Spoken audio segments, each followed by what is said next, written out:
Coming up on this episode of DL Weekly, an amazing event is just a couple of weeks away. Getting to know more about Disneyland's furry cast members, a classic is more accessible. Someone special will be visiting the Bibbidy Bobbidi Boutique soon. Transportation from Disney World could be coming to Anaheim. We talk with River and Kaden about their pirate Lego creation and more. DL Weekly starts now. Howdy, partners! For your safety, remain seated with your hands, arms, feet, and legs inside the podcast. And be sure to watch your ears. If any of you folks are wearing hats or glasses, best remove them, because Tag and Teresa have the wildest ride in the wilderness. Hello and welcome to this episode of DL Weekly for the week of September 10th, 2025. I'm Tag Bushman. And I'm Teresa Urban. We would like to thank everyone who supports the show. But this week, we would like to give a special shout out to James D. for becoming a new supporter, and also to Annie D., Charles W., and Lynn B. for your continued support. If you would like to help support the show to get ad-free versions of each episode, access to our supporter-only chat, and a bunch of other fun perks, like we have spooky-themed trivia coming up later this week with one of our community managers, plus book club, all sorts of fun stuff. Oh, and ornament exchange is just around the corner since we're basically at the end of the year already. It's crazy. Anyways, if any of those things sound fun and interesting to you, please head on over to dlweekly.net/support and become an official weekly tier. Now let's get to the news. Extra, extra, read all about it. DL Weekly reports from intrepid correspondents Tag and Teresa. You heard it here first, ladies and gents. Breaking news!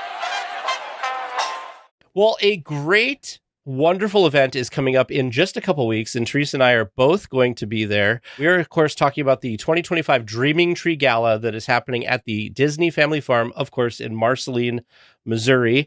And what better person to come on and talk about it but Sumner, who works for the Walt Disney Hometown Museum. Welcome to the show. Thank you very much. Thanks for letting me come on here. Of course. Well, we visited Marceline a couple of times and had the honor of being at the 2023 Dreaming Tree Gala and just had such an amazing time. For people that maybe haven't either been to Marceline or been to the Dreaming Tree Gala, what are some things that they can expect and look forward to? Well, it is going to be, two different experiences just coming to Marceline on any regular day versus coming to Marceline for the gala. So if you come in for the gala, we do have two different ticket tiers. We have our general admission, and then we also have our VIP admission. So if you come with the general admission ticket, you'll have dinner at the Disney Family Farm that night, in which case we are celebrating the 70th anniversary of Lady and the Tramp, because a lot of Lady and the Tramp was inspired by Walt's childhood in Marceline. And so the dinner that you'll be having will be inspired by Tony's restaurant from the film. And Tony himself may make an appearance, I don't know, or a guy that looks like him at least. Yeah. No, and of course, we'll have our speakeasy set up as well on the Disney farm. So our speakeasy is something that we started to do a couple years ago back in 2023, and it's been part of every event that we've done since, in which case we have a very special grove of trees on the Disney farm, and we set up a speakeasy out there. It's kind of like a pre-show to the actual gala. And so this year, our speakeasy will be called Peg's Speakeasy, named after both the character of Peg from Lady and the Tramp and also her voice actress, Peggy Lee. So Peggy Lee wrote all the songs for the film with her writing partner, Sonny Burke. And Peggy Lee also voiced 4 characters in the film. She voiced Darling, who was the owner of Lady. She also voiced, of course, Peg, and Cyan and the cats. So Peggy Lee will have a large presence that day. But then that night after dinner, we will have our guest speaker come out, which is Leslie Iwerks. Leslie is a documentary filmmaker. She did most recently for Disney. She did The Imagineering Story, which is on Disney Plus. But they just announced a couple days ago that she's got another one coming out at the end of the year, which is called Disneyland Handcrafted. So it's all about the construction of Disneyland. So Leslie has been, she was kind of born into Disney history because her father is Disney legend Don Iwerks, who's just a wizard when it comes to technological advances. And then, of course, his father, her grandfather, is Ub Iwerks, who was, apart from Walt and Roy, probably the most important person to Disney history.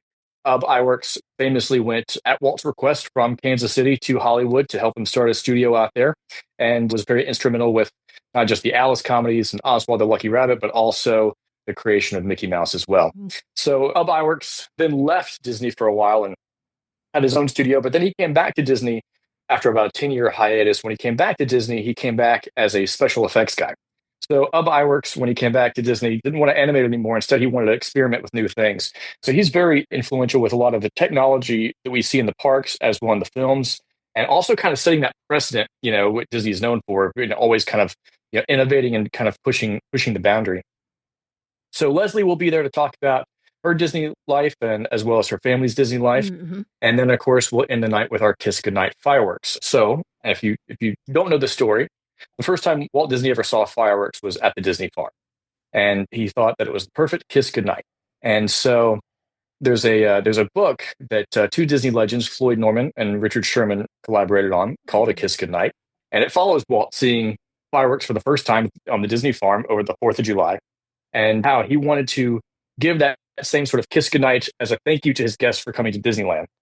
And that's part of the reason why we have fireworks at Disneyland, is because of those memories that Walt had in Marceline and the feelings that he had there. So we'll have our own Kiss Goodnight fireworks out at the Disney farm. And then, I mentioned that VIP ticket. So if you have a VIP ticket, you get extra presentations throughout the day.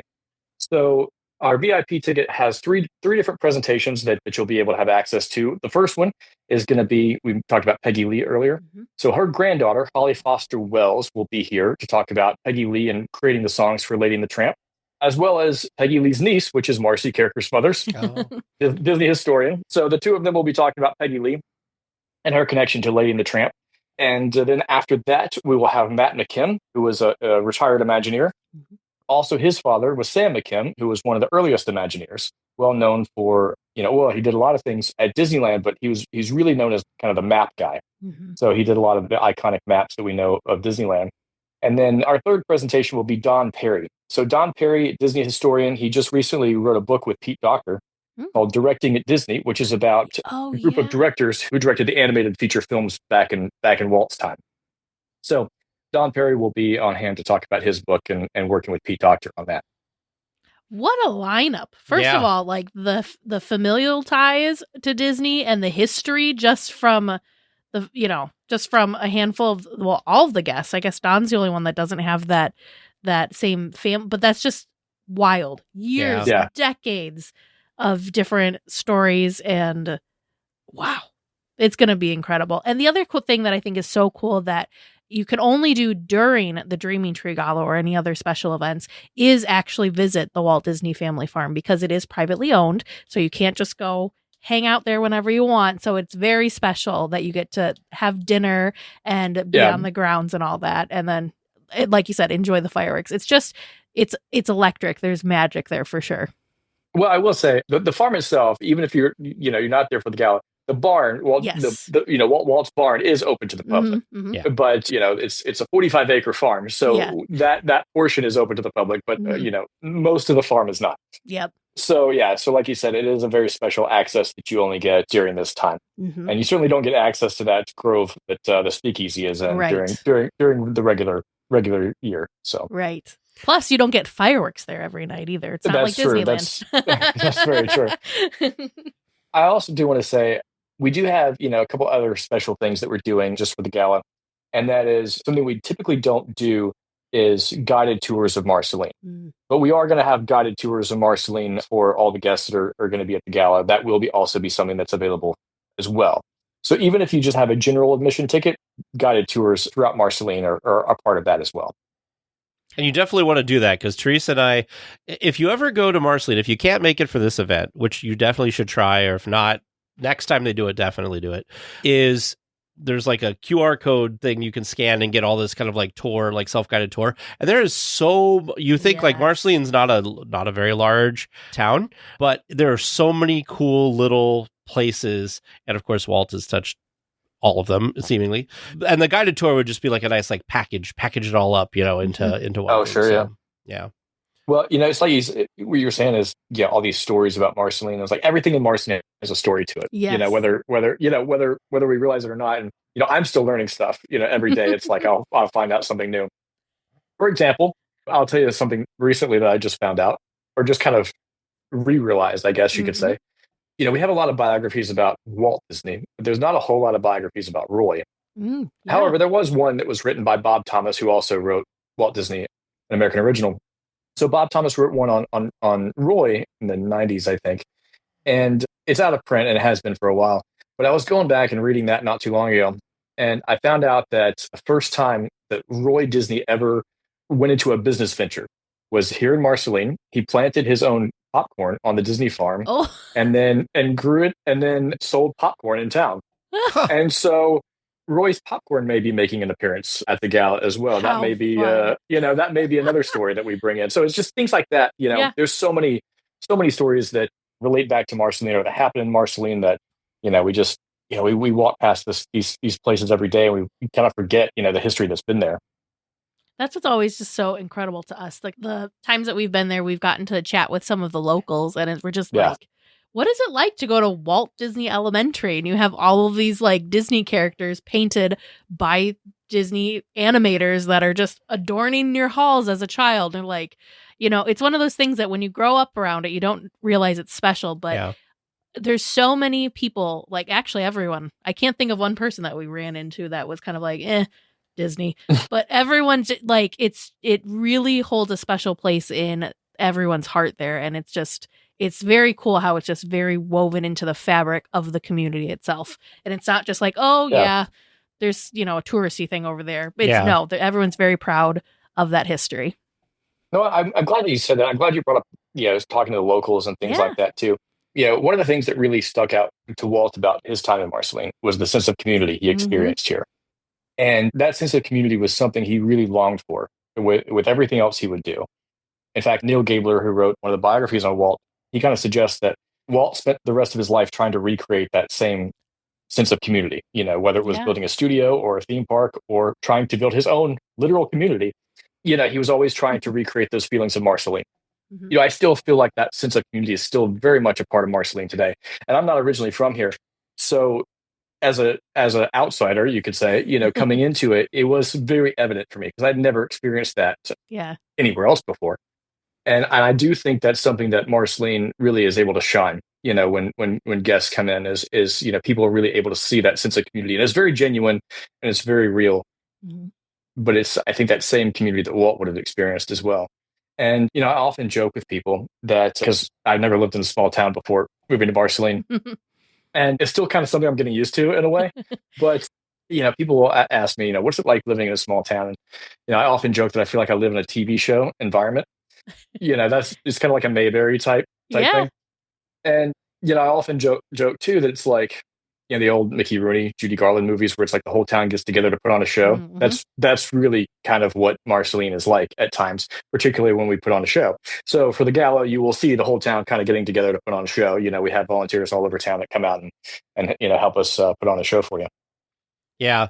I don't think it could be understated or overstated enough, I should say, of like what we're describing about Marceline is not like us blowing it out of proportions. It is literally like we were describing it. And both times we've been, if you go back and look at some episodes that we have done after we've been there, we always talk very highly of this. So if anybody who's listening right now had not heard those episodes, go back and listen to those because it really is a very special place. And I mean, even us living in the Midwest, there's this kind of an interesting like connection to show how much of an impression Marceline has had on me personally.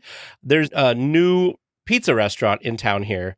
And I went in and I had pizza and I said, this feels like the pizza place that's in Marceline. And it's given me flashbacks to the pizza place in Marceline that is so good. And so every time I go there, and I've gone there quite a bit because they have really good pizza, reminds me of Marceline every time I go in there. And so it's left an indelible impression on me for sure. So if people are interested in going, where can people go and get tickets and stuff like that? Yeah, so you can go on our website, which is waltdisneymuseum.org. And first thing that'll happen when you go up there, you'll see a big banner for the 2025 Dreaming Tree Gala, and it'll take you right to the place where you can buy tickets for it. Excellent. Very, very cool. And if people aren't able to make this event, how frequently is the Dreaming Tree Gala held? So typically, we only have it every other year.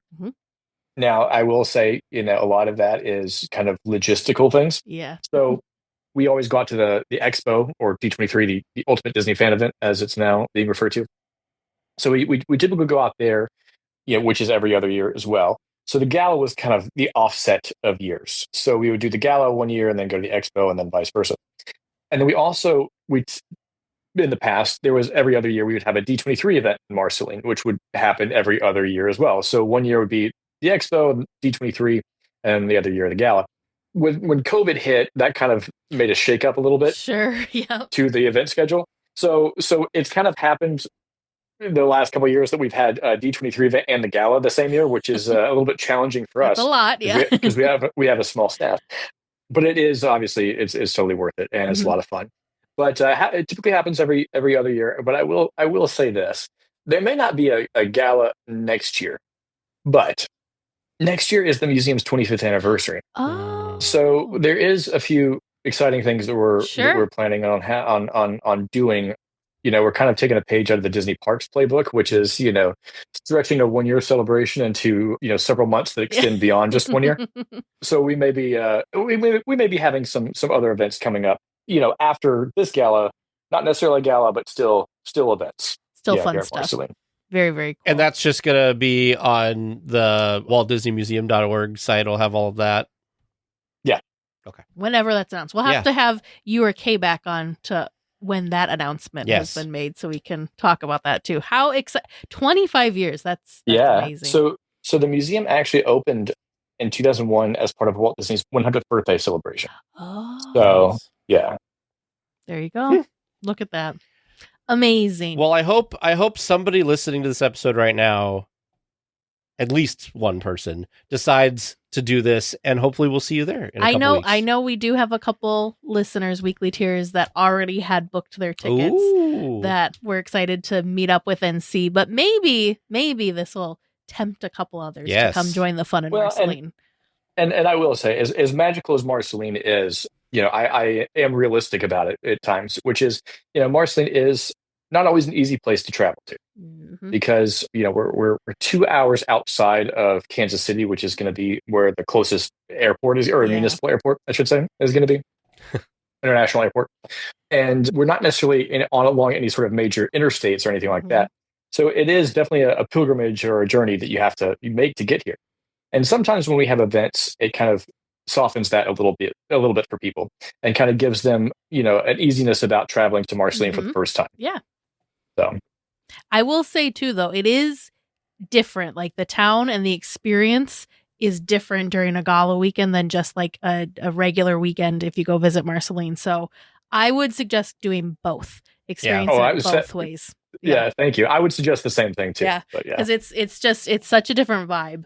It's both are very just like relaxed and casual, but there's obviously a little bit more excitement during a gala weekend because there's all sorts of extra stuff to do. But if you're there just on any old day to experience everything, it's kind of like Disneyland in the sense that it's just like the town is so nice and small that it's not challenging. You can walk to all of the different places. Once you're there, it's pretty easy. Yeah. It's very easy to get around and do stuff with. I will say, and we've done this. Plus, you need to spend lots of time in the museum. Once you go once, you'll want to go back. And it seems weird, and you're probably thinking, okay, you're crazy because it's this tiny little town in Missouri. It is totally, it's indescribable. Like I did not expect it to feel like it does when you're there. And so, yes, if you go, you will understand what I'm talking about. You probably will think I'm crazy until you experience it yourself. But it is a cool, unique experience that gets you really close to a core part of who Walt Disney was. Oh, yeah. So have I ever shared with you the story as to how I moved to Marceline? No, let's hear it. Okay. So it kind of goes with what you were just saying about, once you go, you'll want to go back, right? So I visited Marceline. It was a place I always wanted to go to, lifelong Disney fan and lifelong, Walt lover. I wanted to visit Marceline, and I visited in December of 2021 for the first time. And by February, where did you live before this, by the way? Well, I lived in Orlando for a while. Oh, okay. But I'm originally from Birmingham, Alabama. Okay. So I was actually back in Birmingham. I lived in Orlando, worked for the Disney parks for a while, but I was back in Birmingham working for a startup. And, I've always just wanted to go to Marceline. And I'm like, this is going to be the year I go, And I wanted to go over to Marceline over a very specific time because I have the same birthday as Walt. So it's like, I want to go to Marceline on our birthdays, right? Yeah. So I came to Marceline in December of 2021, just solo trip. And I met Inez Johnson, who her husband was business partners and friends with Walt. And I did a lot of research before I came here. So I knew about her husband and I knew about her daughter, Kay, who, founded the museum, but I didn't really know much about her. And she just was here at the museum, just hanging out. And I came in to the museum, and the person that was working at the desk said, do you like Disney? I was like, well, yeah, of course. And she's like, if you like Disney, this is the person you really need to talk to. And so she had this button on that says, I met Walt Disney in 1956. And I was like, well, tell me about this meeting with Walt Disney. So she started telling me her story, and she's like, yeah, and my family and the Disneys, we became good friends, and Walt was our house guest. He stayed at our house, and every time he came in town, he stayed at our house. I'm like, whoa, wait a second. Like, I need to know more about this. So this is incredible. And she would say, well, go look at the museum. And so I would go look at the museum, and then she'd pop her head around the corner and she'd be like, can I tell you another story? And I was like, yes, of course, So that was in December, and had an amazing experience, just a magical experience, and I was just blown away by it. And the day my trip here ended, they put a posting that they were hiring. And so I'm like, well, I got to give this a shot. So I applied for it. And what I thought was just going to be a one and done trip to Marceline in December turned out to, I moved here in February. Wow. And I was now working at the museum. Yeah. So with what you said, be careful, because, Marceline will, does have that effect on you, once you come, it's hard to stay away. So the real question is, for this upcoming weekend, if someone shows up there, you don't have any new job postings, right? Nothing's going to go live? Yeah, not at the moment. Okay, yeah. There you go. All right, so you're safe. Yeah, not at the moment. But we were talking about, some of our friends that are going to be at the gala. Marcy Smothers, we mentioned her. She is now a part-time resident of Marceline. Yeah. So, she has a home here, in Garner Holt, animatronics guru. He has a home here in Marceline, and he'll actually be at the gala as well. But we've kind of recruiting, all of the Disney people to come into Marceline and kind of create a little bit of a population, Disney centric population. So. I love that. That's amazing. I cannot believe that you just happened to go to Marceline the correct year at the correct time when they're then posting a job. Yeah. Well, what's funny is this was the third or fourth trip I had planned to Marceline, and the 3 or 4 trips I had planned before that didn't happen. So this one that actually finally did happen, I'm glad it actually finally did happen on that, during that time. It was meant to be. It worked out great. So that's crazy. Well, Sumner, thank you so much for talking so much. We'll have to have you back on in the future you have tons of stories, I'm sure that our people would love to hear about. So yeah, and I have a tendency to talk too much too. So hey, it's perfect for podcasts. Disney people love talking, and we always get with people. We do. So, all right. Well, Sumner, we'll see you in a couple weeks, and hopefully, some people listening to this might also see you in a couple weeks. Yeah, I'll see you guys there. Well, most guests who enter the Disneyland Resort pass by adorable police dogs while entering the resort. This week, the Disney Parks blog goes into detail about the training of these furry cast members. The K9 unit at Disneyland, known as the Pluto unit, is made up of 28 trained security dogs of various breeds. Once trained off-site and paired with their handler, they are inducted as official Disneyland cast members. Each get their own ID card and name tag. For more details about some of the handlers and their K9 partners, check out the link in our show notes. Yeah, so I was really happy to see this in here because we walk by them because we stay at the Hojo most of the time. And when we come into the park, we pass a canine pretty much every single time we go in. And so knowing something a little bit extra about these canines, the fact that there are 28 of them, that's amazing. They get their cast members, they get their own name tag and badge and stuff. Aww. And who knew that there was another Disney position at Disneyland that you should add to your wannabe part of, or dream Disney position? You could be a kennel technician, so you could be hanging out with these cool pups all day when they're not working and making sure that they're living their best dog lives at the happiest place on earth. How never would I have considered that to be a role that you could do at Disneyland, but it is. Maybe that could be a future role for you. There you go. Disney and dogs. What more could you want? I'm telling you. Plus, then I'd actually be, you're not right. When they're working, you are not supposed to pet or interact the dogs. Correct. Which is difficult because they're always so cute. But then that would be your job, would be to be giving them cuddles and scritches and all the fun stuff. Belly rubs, I love that they have this wall. There's a picture at the link in our show notes of all of the former security dogs. They have their name tag with like the years that they were their duty time or whatever. Yeah. Like, so cool. So cool. I love canine dogs just in general. Like, I really enjoy that the Disney Parks blog is highlighting some of these lesser known or unknown aspects of the resort. It's really, really cool. Because again, this is not something that I would have ever thought of, but it makes total sense since the furry friends, we see them at the security, so they need to be hanging out somewhere. By the way, the 2 dogs that are highlighted in the post are Thor and Loki. Do you think they did that on purpose? Probably. That it was those 2 that they highlighted? Oh, I love it.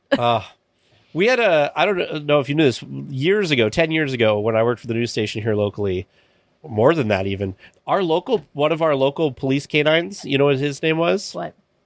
Brutus. That's a good name too. We always liked reading about it because the police reports would always be like, Brutus went and took down the suspect or whatever.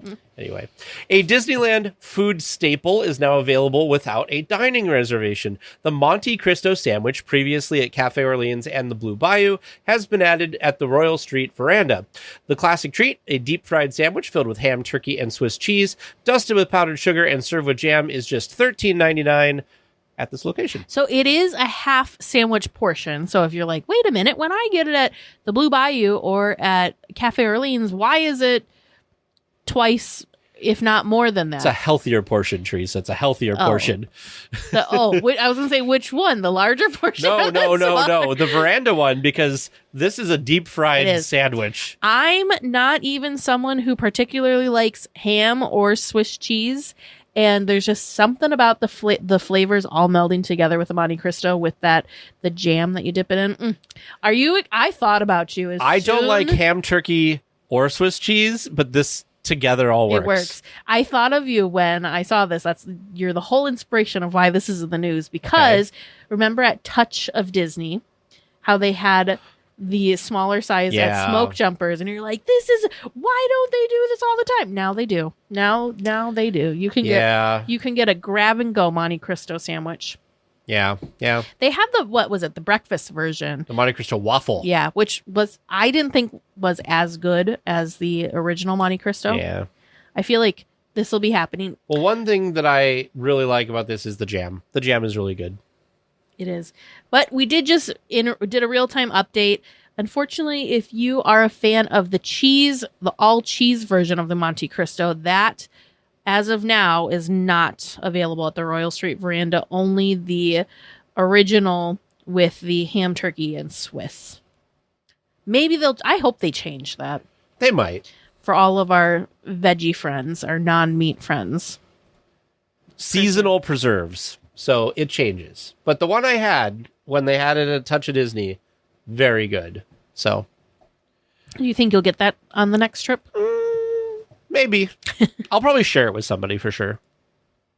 Well, the Bibbidy Bobbidi Boutique at Disneyland and over in Walt Disney World will soon be visited by a very prominent family member. The fairy godmother herself will be making visits to the boutique where little princes and princesses can get all done up like true royalty. The experience will begin in early October along with new simplified package options. If you and your little prince or princesses want to meet this royal family member, make sure you make reservations early. I did not realize that there were so many packages. There's a lot of different options, yes. And actually, when I went with I guess we're going to call them nieces, it's my cousin's children. When we went, there was even more because you could do what's called the carriage package now, which is kind of more just like getting the glam done and not getting the princess outfit as well.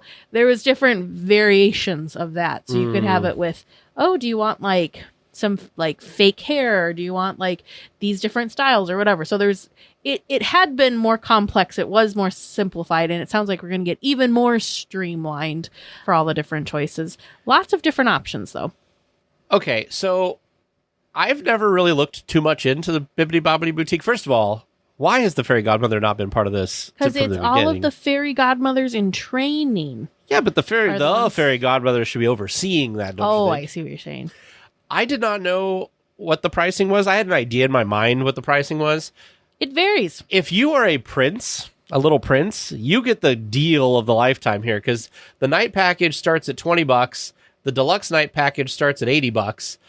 All of the ones for princesses start at $99, And $200, $300, $450 for the princess signature dress package. I assume that gives you the dress and the makeup and but everything. it's like a more quality dress. So so not only is there different dresses, there's different levels of different dresses.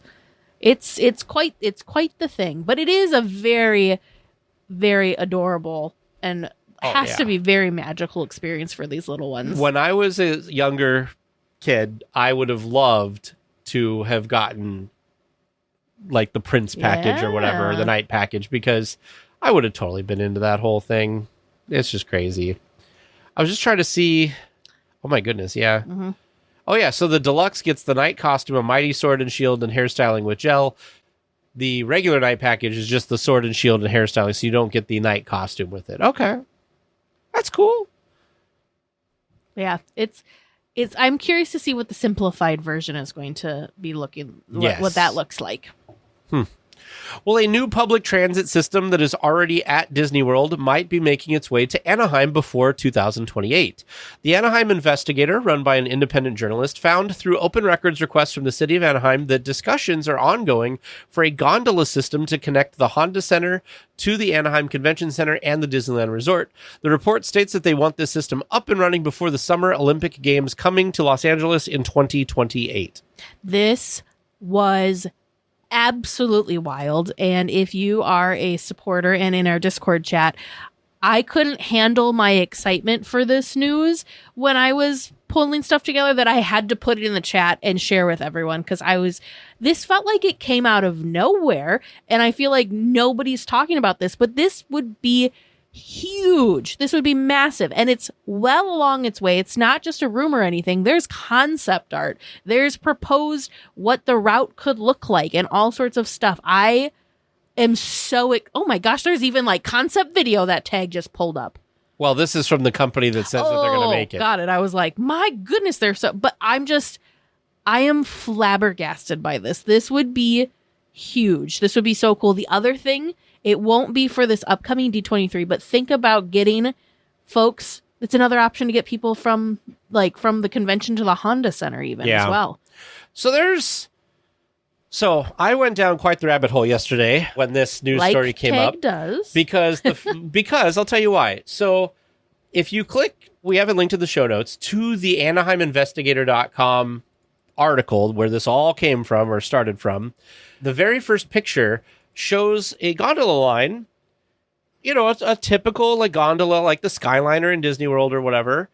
And then the side has like one of the stations, like the car comes off the line and goes down. So it's like the rest of the line can keep going. And I've never seen anything like this. So I went and tried to look up other gondolas around the world to see if there was anything else like this. There's actually a transit system in Belize that is like a whole transit network of gondola that like is amazing and people love it. By the way, it's only like 40 something cents a ride or something at this place. Oh, wow. But they do it like Disney World does. If you want to go through a station, it comes into the station like at that transfer point. Remember there was that corner for one of the hotels that like the door opens and it's like, are you staying on? Yep, Or you keep going?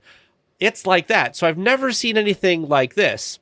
Now, where this starts to fall apart, and I'm totally in favor of having a gondola system, but this company that Anaheim is looking at is a startup who's never built a gondola system before. This is a new system that they are trying to sell to people. So they've never done it before. The other thing that's not great is that for the proposal that was sent to Anaheim to talk about this is only going to provide 35 pods. So imagine 35 gondolas over this. It's like a little over 3 mile system. That's not a lot. That doesn't make sense. Yeah. Right. They also said that when they first got information in last December, the cost for the whole system was going to be $33 to $37 million, which is about $11 million per mile. But then when in July, they got another like revision, and they said that it was going to cost $125.7 million, which would be $33 million per mile. Jeepers. So that's crazy. And so I was kind of looking into this. So perhaps we're not going with this company. Yeah. So I was looking at this. They had also talked to the city of Irvine that's working with the same company to develop one that'll move people around this park there. So there's some information about that. And just, I had not heard about this area in Orange County in Anaheim that's going to be called the OC Vibe. OC Vibe, which is kind of like a cool, I don't know, how would you describe it, Teresa? It seems like it's kind of like I don't know, almost like a multi-use area. So if you kind of think of something like what a downtown Disney or Disney Springs would be, but like minus having shops all over the place. So kind of like a park that then also has different areas for like gathering type things. Don't think of like an outdoor mall thing. It's kind of like a public use space. Now, one thing that I thought was interesting was OC Vibe. So when we went to the Honda Center for D23, they were doing some construction. Well, that construction is for the park, one of the, I think, 3 parking structures that they're going to have in this OC Vibe area. That is the first thing that's going to be built. And as part of that, one of the stations would be near that. So I was wondering, with the Honda Center, you're going to have a lot of people who want to park there to go to things. How is that going to work? Well, they're going to have these 3 different massive parking structures. There's also a housing development that they're going to add that's low income, or affordable, I should say, the northern end of this space. It's going to be a vast open green space. And all of this. Yeah, but they'll host events from there, have sporting events kind of down. So basically they're just reviving their kind of like downtown area, I guess would be a good way of explaining it. But they need to do, they are talking about multiple different things. So one is this gondola system. They've talked about some driverless autonomous vehicles to bring people to and from the area. And they've also talked about doing some type of like, bus system or whatever. I hope they do something like this, because I think it'd be so cool to have a system going right down Catella. They could make it high enough that they wouldn't have to remove a bunch of trees if they didn't absolutely want to. And it could go all the way down, and it would connect, hopefully, with the Disneyland Resort and the convention center. So if you could come in on the train. There's also a giant pedestrian trail. Yeah. If you could come in by the train and then take a gondola from the train station to the Anaheim Resort area, that's so much better. Or even just think of, then it opens up so many more opportunities to stay at different hotels that aren't just right there across the street. You could stay at a further off property hotel and utilize some of these new transportation options to get to and from the park. But the other super cool thing is it helps make it more accessible to leave the Disney bubble with something other than a ride share like an Uber or a Lyft. Right. Because, the art buses, those just go mainly around the resort area. So it doesn't really take you outside of that. This could take you all the way to the Arctic Center, which is the transit center, which you could then catch a train or like a commuter Metrolink rail type thing to zip into downtown LA or zip up to Hollywood or whatever. It really makes it easier to get around, especially not just for the folks that live in the area, but especially for visitors that may not have access to a vehicle and don't want to rent a car and just don't want to deal with traffic and driving in an unfamiliar place. This is so exciting. I'm going to also link what the OC Vibe is. I know that these things aren't specifically Disneyland and Disney, like the Disneyland Park and Resort area related, but I think this is a huge opportunity. But I just think it's so cool. There's so many parks that are going to be in this OC Vibe, lots of green spaces, but there's a concert hall, there's going to be a theater, there's a restaurant row. So you're going to have access to some of those things, but it's not just an outdoor mall. It's way more than that. And from when we went to the Honda Center, it's way cool to have to have something like this, as opposed to just like the parking lots and stuff that are there right now. So I think this is going to be a positive for sure for Anaheim, whether the gondola is part of that or not. Really cool. But they're thinking about it, and they want this to happen quick because the Olympics are coming, and there's going to be millions of people descending upon Anaheim and Los Angeles during that time frame. Next year, or a couple years, 2028, when this all comes to be, it's going to be very interesting. It's going to be a wild time to be going and visiting Disneyland, that's for sure. Definitely. It's going to be a very popular place that year. Well, weekly tiers who live in the Bay Area or planning to visit at the end of October have a chance to attend a unique event at the Walt Disney Family Museum. Former Imagineer and author Jason Sorrell will be presenting about his work on the Haunted Mansion in Pirates of the Caribbean. The presentation will be on October 25th at 1 p.m. Tickets are available now at the link in our show notes. So, just to be clear, this is not an Imagineer that worked on the original versions. He worked on doing some of the things that have been enhanced to these attractions at both Disneyland and Disney World over his time with Imagineering, where he spent 15 years of his career. So, cool, though. Like, if you're able to go to this in the Bay Area, this is going to be a really interesting talk, I think, a really interesting presentation. Oh, look at that. Beyond his career at Disney, he also had his hands in all sorts of attractions at Universal Creative, including things at Epic Universe. Ooh. Universal Studios Beijing. Yep.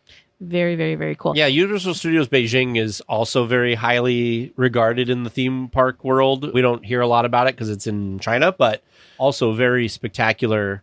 That's the one that has that Jurassic Park ride that, like, the dinosaur looks like it's running after you.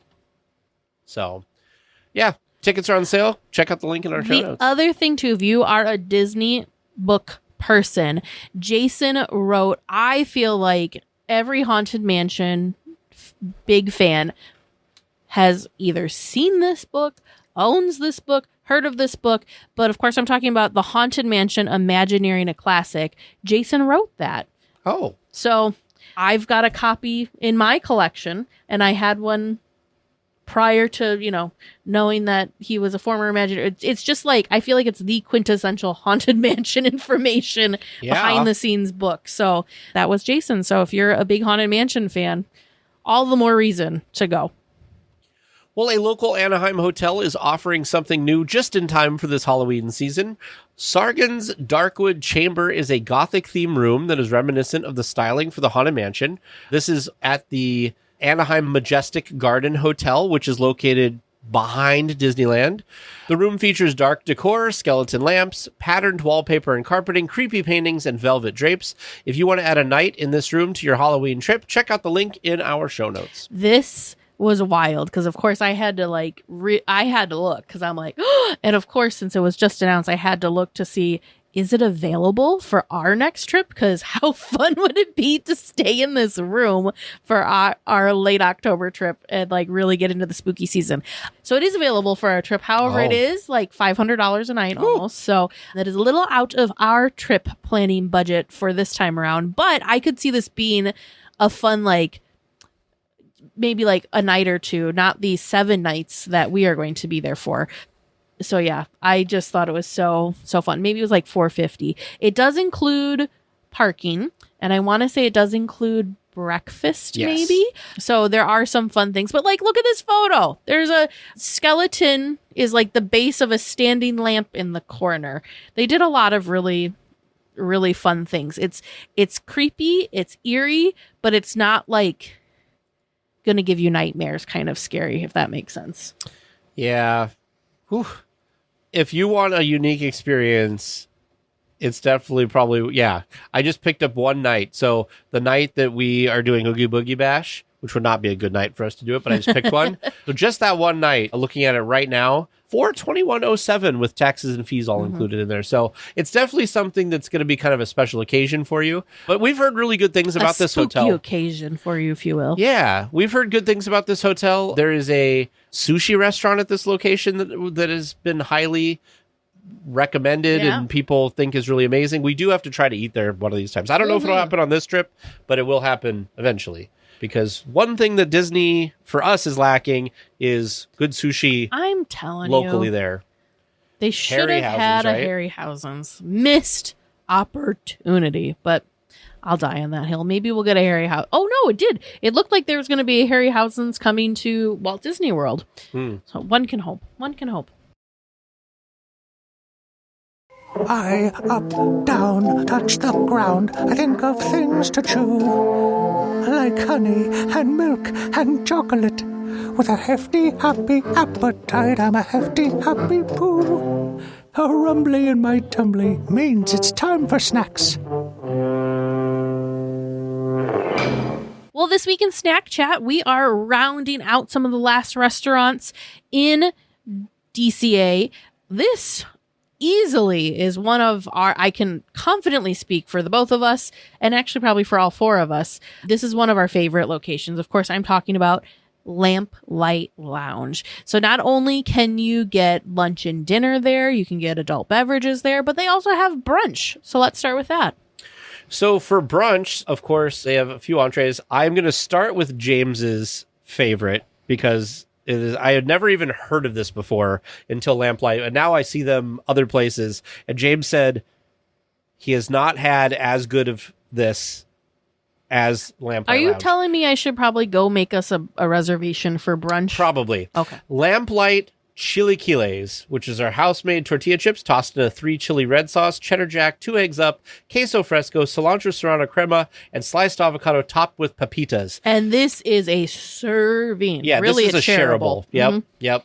Really, it's shareable. My favorite on the brunch menu is actually the plant-based option. It is the potato flautas. It is with a plant-based chorizo, piquillo crema, tomatillo, serrano, salsa, arugula, and an escabeche salad. So delicious. Other favorites, things that I've eaten there before, are the Lamplight French Toast, which is a chai tea custard, caramelized peaches, orange bourbon, honey glaze, candied pecans, and chai tea whipped cream, which has been really good. And I want to say someone in the group, maybe it may have been Vern previous to him going vegetarian, had the brunch burger, which is Angus beef, American cheese, 1 egg up, roasted green chili, lettuce, caramelized onions, and paprika aioli on a toasted sesame seed bun, served with breakfast potatoes. There's also steak and eggs, or you can get a smoked salmon egg white omelet. That actually might be good.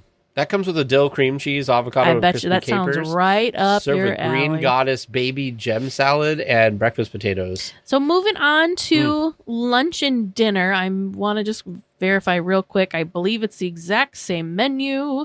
Yes. So for the bites or the appetizers, we've got roasted squash panzella salad with baby kale, sourdough croutons, honey whipped goat cheese, delicata squash, golden raisin vinaigrette, pickled red onion, pepitas, and persimmons. They've updated this. The only thing I recognize is the potato skins. Yeah. They have a beer battered onion blossom with toasted chili aioli, charred green onion crema, lemon and lime wedges, and cilantro. That sounds pretty good. Do I need to get us a brunch and a lunch or dinner No, I reservation? don't know about that. And then also I feel like these are kind of like infamous, but the potato skins there. Paprika aioli, house ranch, cheddar cheese, bacon, cheese sauce, and chives. These are, I don't know, delectable. So for your mains, you got a Thai seafood pasta, which is a Thai curry Kiopino, coconut steamed clams and mussels, shrimp, pan-seared fish, spaghetti, sourdough breadcrumbs, crispy shallots, Thai basil, cilantro, and a lime wedge. That sounds good. There's also prime rib, which is herb salt crusted with whipped potatoes, grilled rainbow carrots, wasabi cream, and au jus. That sounds good. They have an herb roasted chicken, which comes with a turnip puree, rainbow carrots, and chicken jus. As well as a char-boiled cheddar burger, if you're not feeling as adventurous. That comes with lettuce, house pickles, tomato, grilled onions, and lamplight spread on a sesame bun served with seasoned fries. Okay, I might have to try this sometime. They have a Brussels Caesar. It's a I've had house-made this. dressing, toasted pine nuts and garlic croutons with toasted red pepper, tomato sauce, and Parmesan. It's good. Because it's like a Brussels sprouts, it is? Is that what It is, Brussels? yeah. It's just like a plate of roasted Brussels sprouts with like this Ooh. dressing drizzled over it with the pine nuts, Ooh. garlic croutons, obviously. It's delicious. That sounds really good. It used to be, I mean, it's on the plant-based section, but it was also like one of the Oh, okay. appetizers. Sure. There's also, in our plant-based area, there's an Impossible Burger, which is 2 seasoned Impossible patties, American cheese, house spread, grilled onions, lettuce, tomato on a potato bun, served with seasoned fries. They also have a brownie on the plant-based section, which has vanilla bean ice cream, a berry sauce, and berries. There's also, are the Disney check meals kids? Yeah, that is kids' meals. So moving on for desserts. Oh, they have banana Foster donuts currently. That sounds delightful. And then they also have a seasonal rotation, but they don't have listed what the current rotation is. But why would you go past the bananas Right. Fosters? This place is also known for their beverages, and I can't speak to a lot of these, and there's a lot on the list. We're not going to go through all of them, but I will tell you the one that I particularly like is called the 2319. It's a frozen mocktail made with strawberry puree, cream of coconut, and pineapple juice topped with Coca-Cola. Nope, that is not what I like. Yes, it is. It is one Coca-Cola. Yes, it's one. That's what I always get. You originally tried the Goofball Island. I think you enjoyed it, but it wasn't like show stopping for you. The 2319 is like a sleeper hit because, like you just demonstrated, you read it and you're like, "Oh, sounds good." Oh, what? I don't understand. I didn't want the Coca-Cola. Yeah, but it blends in seamlessly that you don't even realize it. And the other thing that I enjoy is it is a slushy drink, so I'm not sucking it down way too fast before my food even gets there. So I like forces me to sip and enjoy. But there's all sorts of fun stuff. There's one called Falling with Style, which is Minute Maid lemonade and mango puree. The Goofball Island, which I did reference earlier, which is Simply Fruit Punch, Minute Maid lemonade, and raspberry puree. But the fun thing about this is there's little popping spheres on the bottom, and they do something. I don't know if it's what it is, but something makes them like agitated and they're like moving. I don't know if it's dry ice or what it is, but there's some Disney magic, Pixar magic happening. Was it a limited time thing, or was this the thing that you had with the cup? That was like the. I got under the like adult cocktails. I had gotten. It's called a Sea Witch. It's off the menu. Ah, okay. But there's other things on here too that I'm gonna have to try and find time to try at some point because they just. Like Open Ocean with a Splash is a frozen cocktail made with raspberry rum, blue curacao, orgeat. I am butchering these. Agave, nectar, and lime juice. That there's look at this. They have like they have new ones since I've last looked. There's the Everlasting Marigold and the Sunrise Spectacular, which of course are references to Coco. We've got the Scream Canister. That one actually sounds good too. But yeah, all sorts of delicious fun things. And then like I mentioned, there's also a secret menu as well. So lots and lots of adult beverages to choose from. So there's actually another kind of part of Lamplight Lounge, which is called the Boardwalk Dining, which is, I believe this is the one that you do not need a reservation for. Correct. This is walk up only, and it's on the I guess we're going to call it ground level, so it's the same level as when you like walk off the path, whereas when you go into Lamplight Lounge itself, you're down and you're like the level of the water. This is overlooking the launch of the Incredicoaster. So for lunch and dinner, same menu. This has, I'm going to start with the thing that everybody always talks about, which is the lobster nachos. It's warm lobster with black beans, lobster cheese sauce, shredded cheese blend, pico de gallo, sliced serrano chilies, and a chipotle crema. I've tried a bite or two of somebody else's lobster nachos. I thought they were fine. People obsess about these, and I just thought they were fine. I enjoy the lobster nachos, but I actually get steak on them instead of lobster. But they're definitely a shareable. That is for sure. Yes. Multiple people can eat this plate of nachos because it's a plate. But they also have other shorts to share, like the beer battered fish tacos. There's beef sliders, Korean style chicken wings. And then there's a second version of nachos called the Spotlight Nachos, which is a chili spice beef barbacoa and house-made tortilla chips with pinto bean puree, spicy tomatillo salsa, onion cilantro, chipotle cheese sauce, queso fresco, and pickled jalapenos. I want to try that. That sounds delicious. One of the trips recently, we actually tried the plant-based option here, which was the cauliflower wings. Somebody got it. Maybe it was... Was I with you, or was that when I was? I think it was when you were with James and Alex. So we got the cauliflower wings, battered cauliflower tossed in kung pao sauce, paired with spicy cucumber and garnished with red bell peppers and green onions. These were really good. We need to go try this. I went through. This is related but not related, so I apologize for the tangent. I was going through and I was starting to make my list of foodie guide foods that I wanted to try, and unfortunately, but also thankfully, there was only like 3 savory items per park that was piquing my interest. And there's, in my opinion, 2 meals a day that could be savory options, right? Lunch and dinner. Yeah. So that's 3 days worth of stuff. And we're going to be in the parks for 5 days. So, but that's always good because then that gives us a chance to try new things, revisit old favorites, all that kind of stuff. Yeah. Have you looked at the foodie guide list to start making your list? No, I need to. Do you want to know something crazy? I think there's like, I don't remember now if it was 5 in each park or 6 in each. There's like 10 or 12 cold brews. Of course, sir. So I'm like extra glad that we're going to be there 5 days. My goodness. Because then perhaps I will get through. You also, the lucky thing for both of us is we both have Our husbands are gonna our be there? husbands who are helpful at eating stuff. Helpful with finishing things. Yes. So no food will go wasted. Right. Well, it's that time again for our friend Eric over at Concierge to catch us up on other Disney news. Hello, everyone. This is Eric Johnson with Concierge, and welcome to the D180. While Teg and Teresa cover all things Disneyland, in the D180 we take a spin around the rest of the Disney universe, and we do it in 180 seconds. Let's jump right in. Wowie zowie, folks, we're back with more fun news from around the parks, and how could we ignore these bits of news? Mickey's Not-So-Scary Halloween parties have been going on for a couple of weeks now, but they have officially invited our friend Minnie to the festivities this year.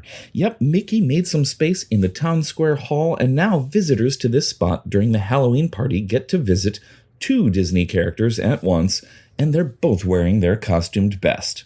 While we're in the park, let's visit some of the other characters you can find around the Magic Kingdom. During the Not-So-Scary Party, you can find so many different characters who are not on the regular roster. For instance, Jack Skellington and Sally swap out for Mickey and Minnie in Town Square at various times during the night. Be on the lookout for Captain Jack Sparrow near Caribbean Plaza, and check off the characters of Aladdin in the Agrabah Marketplace. If you want some deeper cuts, head to Frontierland, where you can find the Country Bears wandering between sets of their musical jamboree. Shaker, Wendell, and Big Al are out for some rare visits. But wait, I'm also hearing that ghosts have escaped from the Haunted Mansion along the way. What? Don't let them in your double-wide stroller, or they may just follow you home. Whew, let's get out of the Magic Kingdom and into the cool confines of our Disney World Resort hotels. If you want to stay as close to the magic as possible, take advantage of Disney World's 20% off deal. From October 12th through December 25th, there are a ton of discounted rooms available. Most weeks, Sunday through Thursday, are open at most of the Disney resorts. You may need a convenient concierge to tell you which ones, but come on, this is travel during peak times, folks. Witness the Halloween and winter holiday decorations in person. Visit the festivals of foods and wines and holidays at Epcot, and do it for less. Seriously, it's a great time to visit, and if the food blogs can't convince you, maybe the discounts can. I hope you enjoyed our quick spin around the rest of the Disney universe. If you would like to learn more about these Disney adventures or just have a few questions, please come on over. Visit the social media and websites of both DLWeekly and Concierge. Then reach out to your personal travel planner, Teresa. She looks forward to planning something special for you and yours. I'm Eric Johnson, and this has been your D180. Thanks, Eric. DL Weekly announces the boarding of the Trivia Express, non-stop star speeder service to the moon of Endor. All passengers, please prepare for immediate boarding. Hello, welcome. You found Trivia Land. Woo! I love that enthusiasm. Usually it's a very opposite reaction. We're so happy we found Trivia Land. I am too. And I've got 4 fun questions for you. We took the Anaheim gondola over to it. Ooh, how amazing. Fun. It is important that we have a stop here, probably mounted alongside some of the buildings, whatever here, geez, right? yeah. That's how it goes. Gotta love the gondolas. But yeah, I've got 4 fun questions for you. Gonna make you work a little hard on 2 of them, probably, but I think you'll do all right tonight. All right. So prove me right. Question number 1 for you. What was the name of the entry area of DCA from 2001 to 2011? Oh no, it was like the Golden Gate something. It was like Sunshine something Plaza. Oh, I was thinking even further up. Or are you saying like, where are you like saying? that first street. I'm talking about that entry area. Yeah. Like right after you, like just the whole entrance area that is now Buena Vista Street? Not Buena Vista Street, but before that kind of thing. Before that? So Well, like in between like the turnstile and where Buena Vista Street starts? It's like where the Like Golden where Gate Bridge was and stuff. So before that? Yeah. Okay. Well, that had that. Golden Gate Park. Oh, geez. I don't know. It's Because Golden. I feel they, like they it's, had the tile mural things there. I don't remember. I was going to say I don't remember, but I never visited DCA 1.0. I don't remember. I've only experienced it through photos, but I feel like it's something to do with the Golden Gate Bridge. Okay. So that's why I'm going to say Golden Sure. Gate Park, because there's like, right? It's like that little green space Yeah. between Yeah. the turnstiles in there. So Sure. Golden Gate Park. Was there greens? But I don't know. We'll have to look this up when James gives us answers. You will. All right. What's your final Nothing. Question number 2 for you then. Disneyland is embracing Halloween time, of course, with Haunted Mansion Holiday overlay. What attractions in DCA get an overlay? Okay. So we've got Monsters After Dark. Monsters After Dark, but then I'm trying to remember Luigi's Honkin' Halloween and Mater's Junkyard Jamboree. Yep. Those 3. Those 3. Any others, or that's what we're going with? Are we talking? Okay, does Grizzly? The Redwood Creek Challenge Trail? Yeah, does does it the count? Redwood Creek Challenge Trail count? No, we don't count that Okay. one. I don't think there's anything else that gets overlaid. I mean, for- unless you're going to count all of Cars Land. You said attraction, though, right? Attractions, yep. Yeah. I feel like she's baiting us to be wrong. I think we're done. I think that's We're it. done. You're done. All right. This is like James in the Fun and Games this week, where he put blue on Mike Wazowski. No. I am defending James because did you look at my answer? My answer was Mike Wazowski wearing his hat from Monsters University. Yes, because you're an insane Disney person. But then actually I was thinking back on it. I'm like, wait, is that the baseball cap from Monsters University color scheme? Or is that the hard hat? Because the hard hat's also blue. Ooh, It's that not is the good. same inner color. So if you're wondering what we're talking about, I apologize and we'll back up a second. We have a James could explain it. Yes. So in our Discord chat, where our supporters can hang out with us, we have a fun and games channel where myself and some of the other community managers will run games every week or so.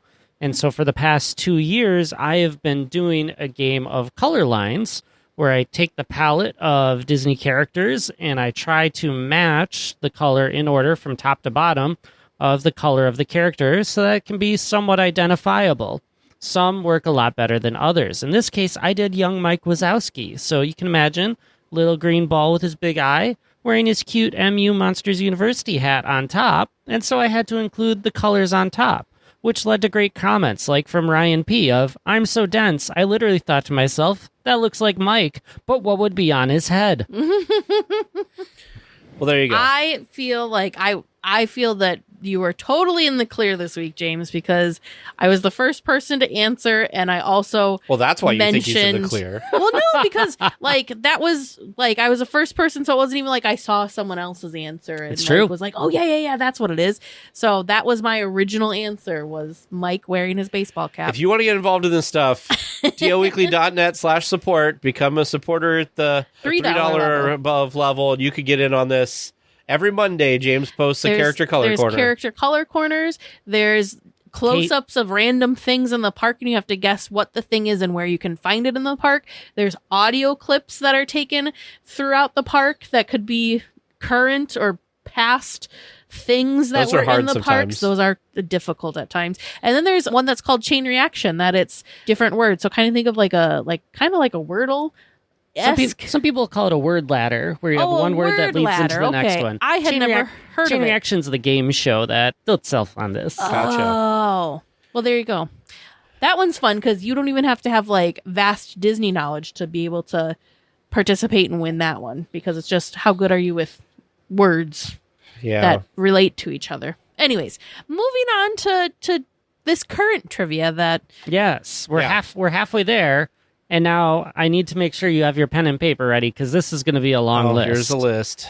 Can you please name all of the villains who I was able to find who have made an appearance on a treat trail or related at Oogie Boogie Bash? Please do not include the characters that just show up in the parade.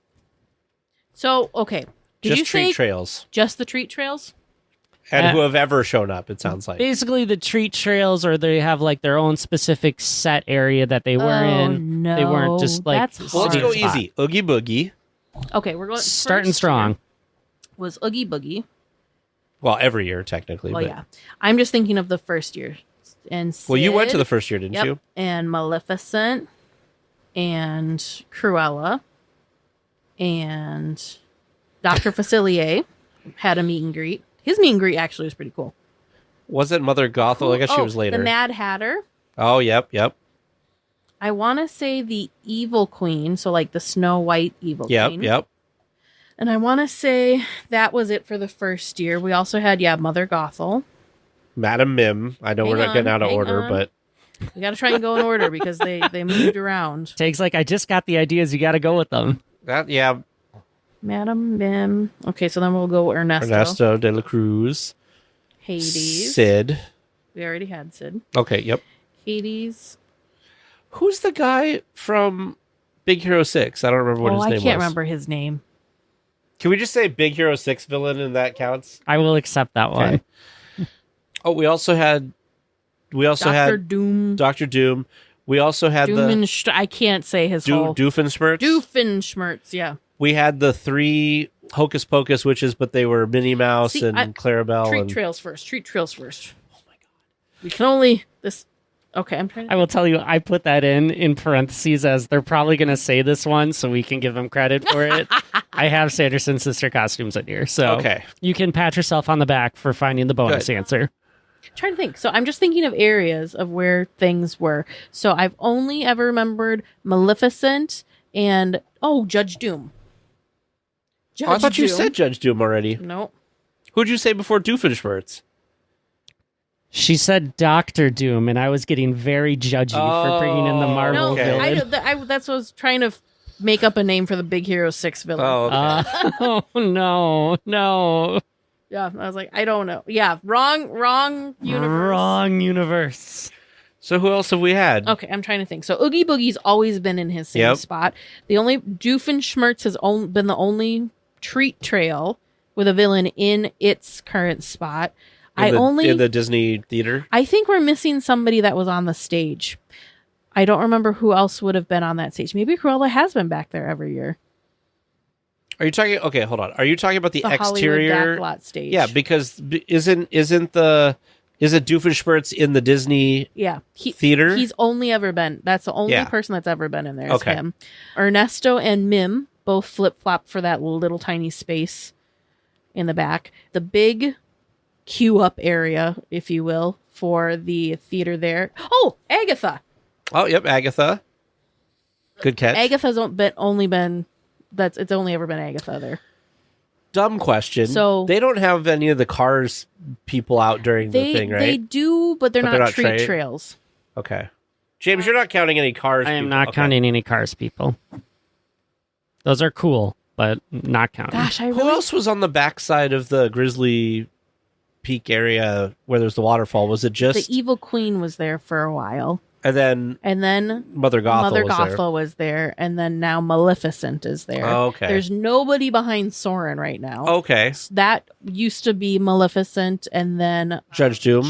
Where did Judge Doom? Judge Doom moved over in the Hollywood Studios backlot area, back where the Sanderson sisters used to be. Ah.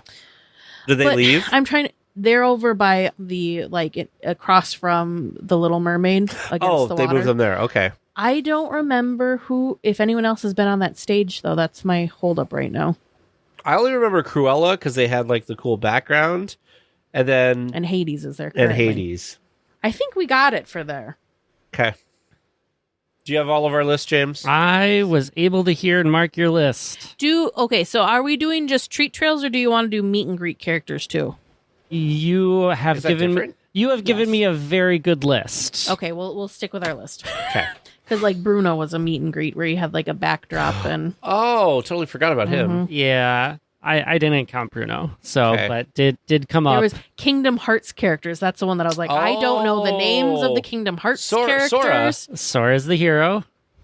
Probably saw Kairi and Riku. It was... No. It was Mickey... Oh, yeah. And with the keyboard. Donald and Goofy. I mean, they're versions of it. but I don't know what that's called. Anyway, I mean, Disney's embracing it. I saw a short recently of Mickey going through a bunch of his most famous costumes, and one of them was his Kingdom Hearts costume. Teresa has another one, I think. Syndrome. We forgot Syndrome. Oh yeah, new Syndrome. I was so excited to tease you all for forgetting the one from this year. I was locked in and ready. Maleficent came back. Yeah, Maleficent came back. Why do you think they got rid of Maleficent and then brought her back? I don't know. Who knows? I'm curious why they got rid of Mim and didn't put anybody in her spot. Also That seems true. odd to me as well. All right. Final question for you. As I am currently reading the Black Spire book in Star Wars and getting very familiar with Galaxy's Edge, Oh, boy. I'm wondering, can you remember any of the rules for Oga's Cantinas that you have to translate from Arabesh? What? Just one of them, maybe? That's what I was thinking. Just one? I remember that if the generator goes out, you're supposed to hit it, but I don't know if that's a rule. Well, you don't hit it, the bartender hits it. Nope. There's a bunch of written rules for the Cantina. No droids. That's always You a know, thing. I don't know if I've seen any droids there. Where are the rules at? There's a big plaque. You talk about how one of them's crossed out, one of them is slightly changed. Oh gosh, we saw that one time. No. No, what I'm thinking of, James, is not in Galaxy's Edge. I'm thinking of in Trader Sam's. Oh, Yeah. okay. They have You stuff were thinking crossed of a out. different thing. Yep. Yeah. But there's one of those in Oga's. Yes. See, the only thing I've looked at in Oga's is them beating the thing. There's the thing in the tank. The frog thing, yeah. And then there's Rex. Yeah. DJ Rex. I pay most attention to Rex. well, I'll yeah, be because he's honest. awesome. I believe these rules are technically printed outside of Oga's. Dang. I don't read any of that crap. Clearly. I'm curious to learn this. Yeah. Clearly. Okay. We got nothing going. Oh, no droids. This is what No Tig is going to droids. go with. No capes. Teresa, you want to throw out a random rule? Trust My me. random rule is to hit the generator. Hit the generator. Perfect. Great. Love it. All right. That's 4 questions. They're not going to last in the cantina very long, but maybe otherwise they did all right. We'll see. But we got a discussion topic to get to first before we talk about answers. See you later. Well, this week we have 2 very special guests with us, River and Kaden. Now, if you went to the Pacific Northwest Mouse Meet, you may have spoken with these 2. They have a really amazing Lego display that they put on. So we're really excited to chat with you more about your Lego enthusiasm and just how that kind of became something that then got wrapped up with Disney stuff too. So anyways, welcome to the show, River and Kaden. Thanks for having us. Of course. Well, let's get started with some backstory here, figure out what got you to where you are. So we'll start with Kaden. Tell us your Disney story. This is what got you interested in Disney or Disneyland or the parks. You can be as detailed as you like with this, but kind of what got you to where you are today with Disney? We used to go to the parks a lot when we were growing up, and I was being brought to the park back when I was 1 year old. So I don't even remember the first time when I went, but we used to always go a lot. And my grandmother lives in Southern California, so we would go down and visit with her. And we were able to get a SoCal Select pass back when they used to do that. And I actually remember back in the day, begging to not go to Disneyland because if we would go and stay down there for a week or 2 weeks and just go every single day. And yeah, it was always nice getting to have that experience. So you probably just thought California was Disneyland at that point then, huh? Yeah. It's you just go on the plane down there and it's just Disneyland. No, That's how Teresa's husband feels a little bit, because every time we bring him along to go, he's like, I'd like to see something other than Disneyland. And we've done a good job lately. We went to San Diego and we've been seeing some other things, but I can understand how that is. River, how about you? For me, it was a similar story. I'm a couple years younger than Kaden, so but yeah, we definitely used to go a lot when I was younger, and up until about 2014 when things just got harder. But yeah, really great memories from back then. Awesome. So when you visit Disneyland, now this could be when you visit Disneyland now or when you went as a family when you were younger, Which way did you like to go? Did you guys always head off towards Adventureland? Did you go, hang a right and go over to Tomorrowland to catch Space Mountain? Did you have a certain way that you kind of attacked the park on your first day? I always remember us going mostly, we'd always try and get on Peter Pan first. Yep. And then after Peter Pan, we would do some of the other Fantasyland rides before it got really busy. So we'd go on like Mr. Toad's Wild Ride, and we'd go on Alice, maybe the Teacups, Good strategy. Yeah. Good strategy. 'Cause those get busy fast. And then, Kaden, as an adult, do you still do the same thing, or have you noticed has your path changed? When we used to go a lot, I don't know, we used to have a lot more strategy, like get there as early as Sure. possible, line up, and like it's very regimented. Now it's, I think, more relaxed. It's like, we'll kind of go to the park maybe for just one day even now, because the tickets are just so pricey. But Yes. yeah, we'll still usually go on Peter Pan, I think, and try and hit some of the lines that are going to be busier. And now with like fast passes not really being a thing, and the Genie Plus, like you can't really do the same stuff anymore. I'm like, really strategically grabbing all the fast pass tickets and having everything pre-planned. But yeah, we'll usually try and get on some of the higher wait time lines earlier, and then I don't know, we'll still kind of end up skipping some of the smaller lines, I think, where it's like if the ride's just not as interesting to us. But that's fair. Seems like a good strategy for doing the park. Okay, well, what's your favorite attraction? So even though we're a Disneyland podcast, you can choose any attraction from any Disney park that you might have experienced. So, Kaden, what's your favorite attraction? Favorite attraction? I've always loved Haunted Mansion and sort of more like spooky kind of themes. And for me, I was really devastated when Tower of Terror was removed. Because for me, I always loved that ride. And I actually remember we were like one of the families that was picked to open DCA one time, and we got to be like led by Chip and Dale in the HTH uniforms to the front of that line at that, like the opening of the park one day. And so I don't know, I think for me, Tower of Terror would be my favorite. Very cool. And how about you, River? I think my favorite's definitely got to be the Pirates of the Caribbean. Pirates? Yep. I mean, we don't want to get too far ahead quite yet, but I was assuming that one of you that would be your favorite attraction for sure. Yeah. So what is it about Pirates for you, River, that has made that the attraction for you? I don't know. I really like those kind of more old school, because obviously Pirates it's not obviously an opening day attraction, but it is one of those older rides. Yeah. I love the animatronics. I love the just the boat ride aspect of it and the waterfalls and stuff. Cool. Very, very cool.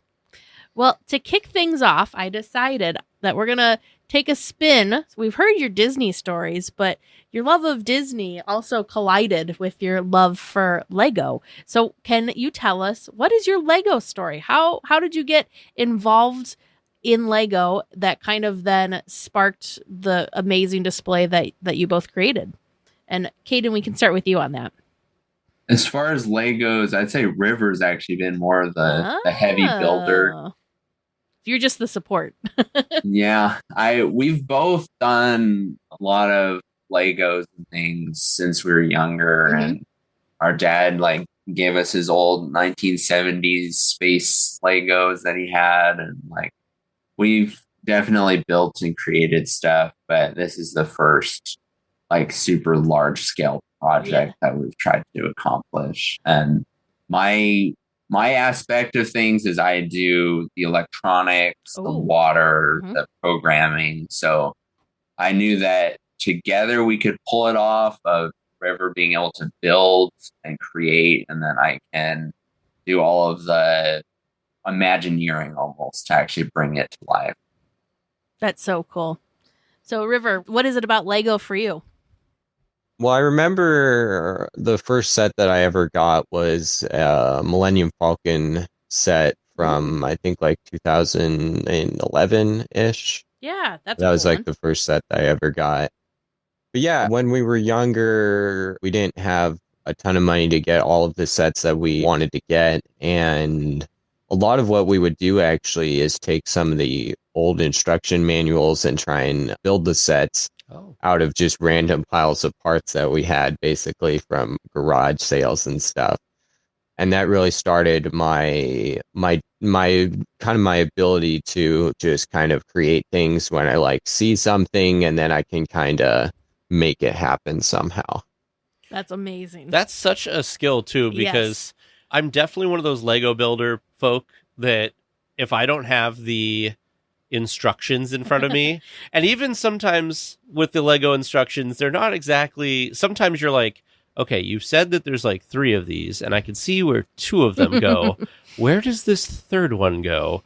So I'm not great at that stuff, but I remember, so producer James, he had a bunch of Lego from his parents' house, and they were moving, and everything, all of the Lego from his whole childhood was in this giant tote, and he had all the instruction manuals and all of the Lego pieces, but none of them were separated. So I remember we spent, oh goodness, 6 months or more building, like searching through this tote of pieces trying to find, okay, we need this one that's like, it's 3 studs, it's a single thing, it's this kind of like tan color. I just remember that being very challenging. So props to you for being able to kind of do this stuff and find those things, because it is not easy for sure. Yeah. And another thing that I think really kind of got me going was we have kind of a local, it's called like the Rotary Auction here. And at this place, I kind of ended up getting into the Lego building area where a giant bin of stuff would get donated. And then I would go through and pull out all of the parts for the sets just out of this giant bin of Legos. Sometimes we wouldn't always find everything, but that was another thing that really, where I can just look at kind of a pile of parts and I can pull stuff out like just really fast. It's not very hard for me. Yeah. Well, I have to ask now. That is a talent. Because I like, and you don't have to answer, and we edit too, so if you don't want to answer this, we can totally cut this out. How old are the two of you? I am 19, just turned 19 in July. And Kaden, you're 22, right? Yeah. Yeah. Well, happy belated birthday. I think Teresa and I both have July birthdays as well, so you're in good company with that. Yeah, because I was going to say, I think the younger you are, the easier it is to, like, I don't know, have a mind for that stuff now. I sound so old lately, but no, I was gonna say that's just a talent. That's what that is. Yeah, because you've never been good at Lego. No, never in my doesn't matter how old. So yeah, I am just amazed. So let's talk about the display and kind of what obviously the inspiration I'm sure was that Pirates of the Caribbean is your favorite attraction, but what kind of made you then like look at this and go, it'd be cool. Let's do this like from Lego. And hey, like I've got Kaden who knows how to make all of the the electronics and all that stuff to make it functioning. It's not just a stationary display. This thing actually pushes the boats around the entire waterway and everything, which is just really wild to be able to see. So how did you guys kind of decide this is something we like, this would be cool and this is something we can do? Well, I think from my perspective, Lego actually came out with like 2 sets. They came out with like the castle, Cinderella's castle from Disney World. And then they also made a train set from Disneyland with like Main Street Station and stuff. I was looking at that and I was like, Lego should really do more things, like make some actual like rides, make some of these actual things, Mm-hmm. I was like, okay, well, maybe I could make something like this happen. And then I think it was funny. Part of this conversation was like, okay, well, if we're going to do this, obviously it's going to take up a heap of space because I wanted to make it like exactly to scale with the minifigures and stuff. Mm-hmm. And basically, then part of the discussion was like, okay, what would be one of the most spectacular things that we could pull off? And that we kind of ended up with pirates because of the water and all of that. It kind of creates this extra challenge to make it more interesting and stuff. Mm-hmm.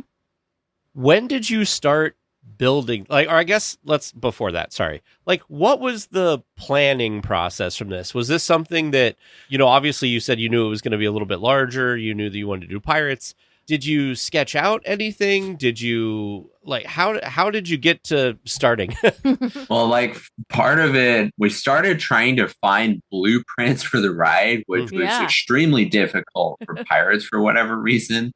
Like, you can see some blueprints for like Haunted Mansion, or obviously like Fantasyland rides aren't that hard to figure out, but Pirates is actually pretty difficult to figure out the exact layout of how the two show buildings interconnect and how like the grotto is stacked where it's actually underneath the main loading area and like how it actually overlaps.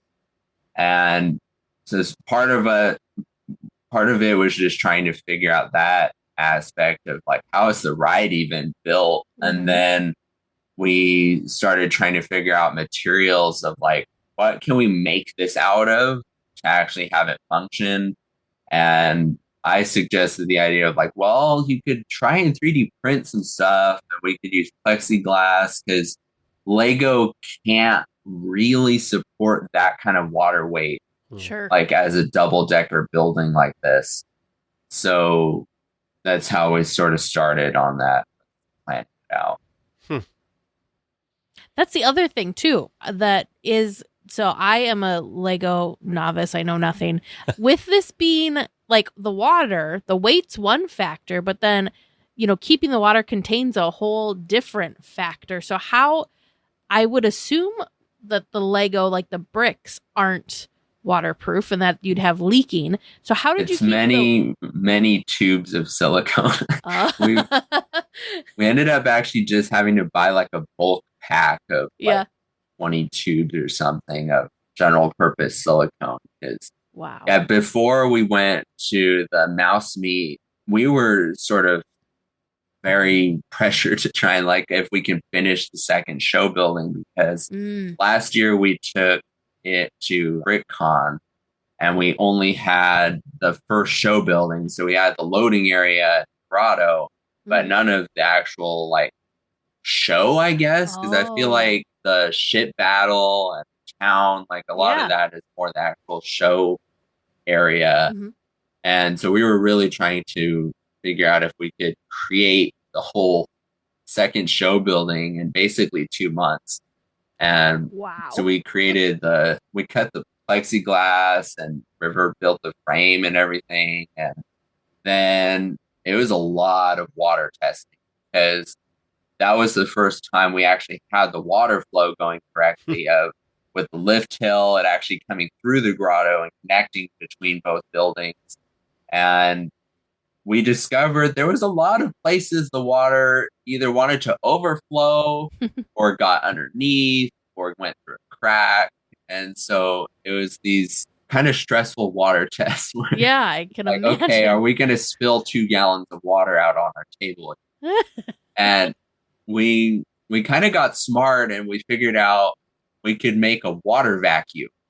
So we got a vacuum and connected it to a large 7-gallon bucket. So it sucks a tube into the bucket, and then another tube we can use to actually just go around and suck up water quickly. So there's a lot of like, okay, let's see if it leaks. And then sure enough, it leaks out in the bottom of the grotto or into the lift hill. And we sort of had to haphazardly add in an overflow channel, because the grotto was prone to flooding, where once a boat would go down the hill, all of a sudden the grotto would become super saturated with extra water from the top. Yeah. And then the whole channel underneath would get flooded. So we had to add an extra channel in the bottom of the grotto so that when a boat comes down, it can directly drain back out. So lots of sort of redesigns and water testing, adding more silicone. And I think we kind of wish we had made the walls that hold the water a little taller, because there's definitely a few spots where it's kind of bordering constantly. It sort of came together. We need to redesign the boats for this next year because they basically all sank. So it looked like, so we're being nerds and watching. There's a YouTube video from Beyond the Brick, which we will have linked in the show notes. So people that weren't able to see it at the Mouse Meet could look at this video and get an idea of this display. But are the boats 3D printed? Is that what I'm seeing? Or how did you guys make the boats? River actually designed those himself. So those are... Here, I can let River chat about that. Yeah, so the boats and basically anything that actually holds the water, we didn't end up building out of Legos because essentially, even with the limited amount of cracks that we made with the 3D printed parts, it still is still kind of a very large work in progress because of a certain... But if we had tried to build all of that out of actual Lego pieces and stack them up, there would be basically no way to tell where is the leak coming from and stuff. Yep. Nope. That makes sense.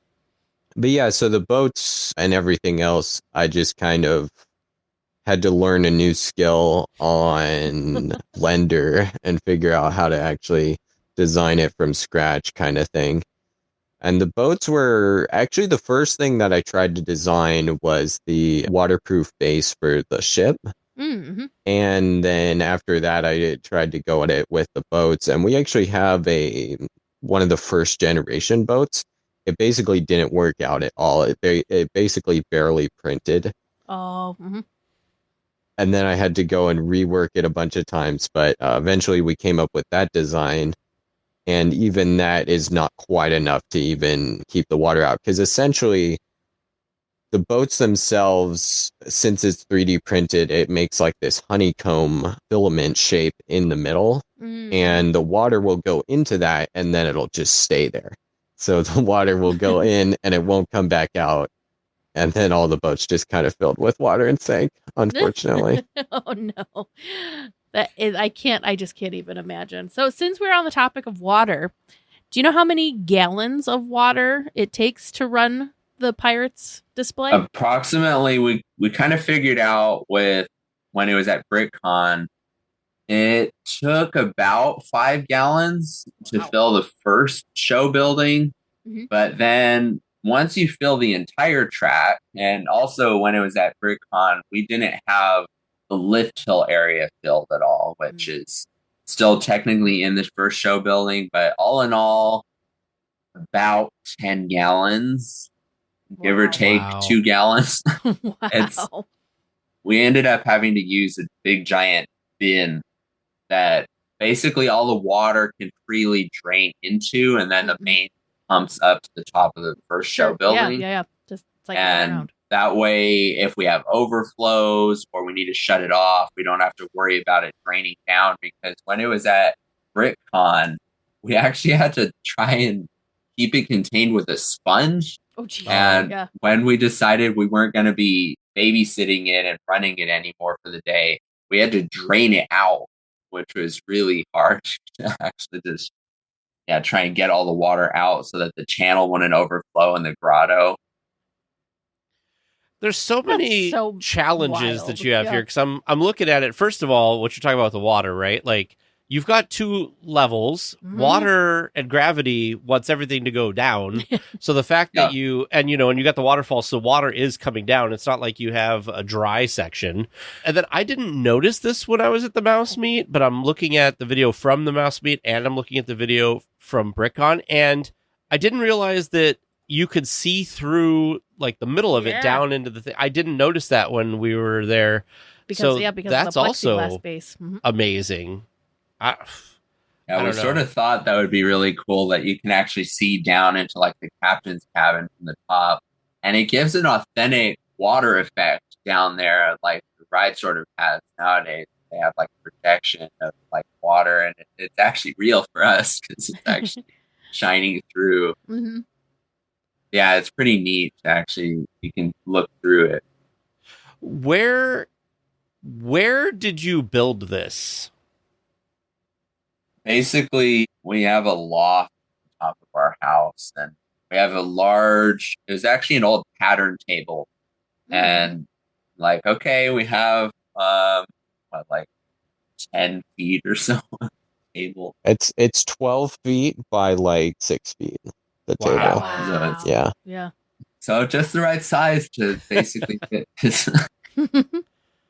Yeah, so then it's like, okay, trying to build the frame with 2x4s, and it took a lot of like measuring and trying to figure out when we lay out all the 3D printed track once it was done, like, okay, how much room do we have to actually accommodate for this? So when we're recording this interview, we're in like August of 2025. When did you start building this? Like when were the first bricks laid, if you will? Probably like I think it's been a little over 3 years. So that would have been like 2022, probably early 2022 that we started this thing. Yeah. And then a follow-up to that is, okay, so obviously you laid some things out. What was the first part of this that you built out of Lego? The first part that I ever built was actually the front entrance building. Okay. So that part, and it's still all the same. A lot of this actually I had to take and like retool and remake after BrickCon, and I'm probably going to have to do a little bit of that again. Oh, geez. But the front building is actually all still that original design, which I probably built maybe in July of 2022 or something. And again, you built this all just from photos of what the building looks like and your memories of visiting. It's not like there's a pattern out there somewhere. I mean, yeah, it's it's just have, like the little chains like going around Yeah. on both sides too.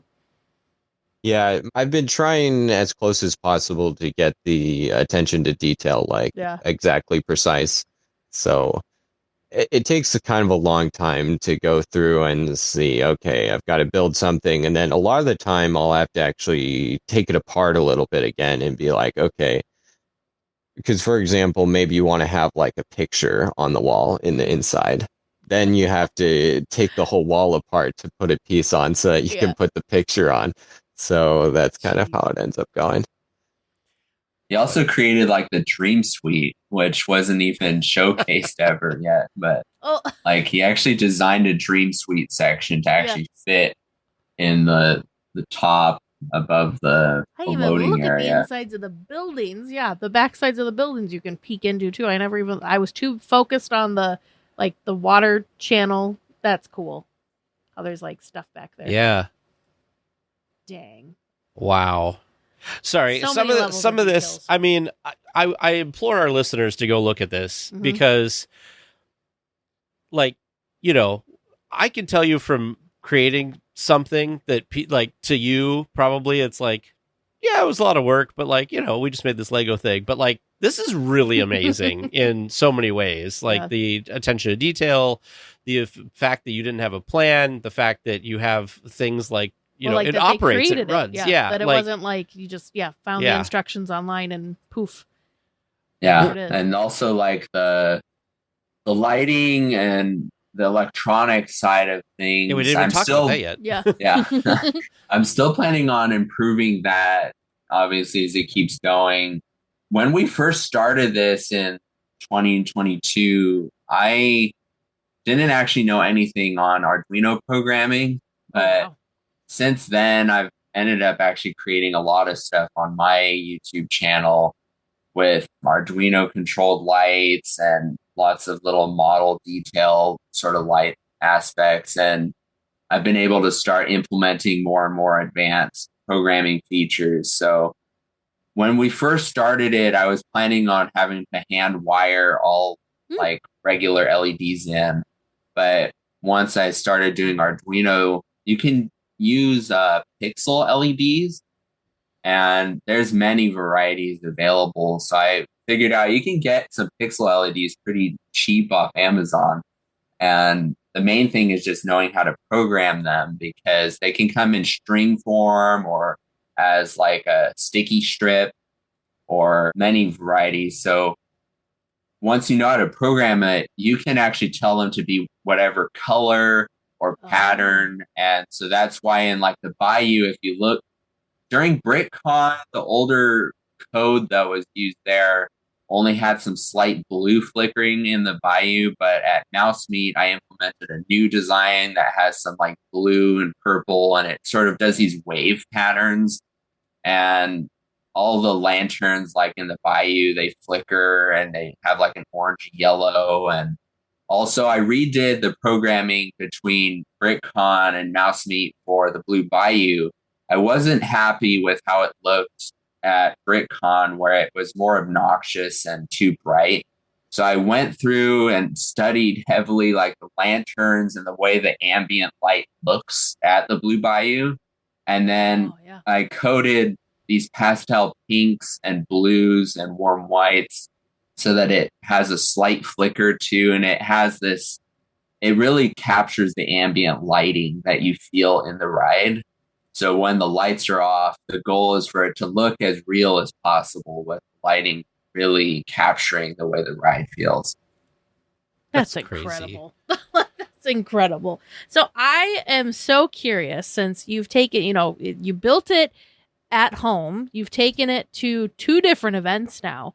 How the heck do you travel with this thing? It took up like 4 tables, like 4 long large. tables at the Mouse Meet. Yeah, 6 by 12. Yeah. So how do you travel with this thing?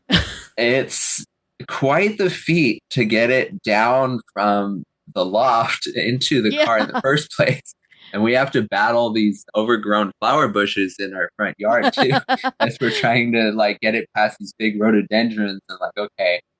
But yeah, when we went to BrickCon, everything fit into a large truck. But for Mouse Meat, that was not going to work. And we had to take a large SUV and a truck. And yeah, so like the second show building, we were lucky we were able to actually fit it in, because it's slightly bigger, like wider than the first show building. And we were barely able to squeeze it vertically inside of the cab of the truck. And then we put the first main show building in the back of the truck.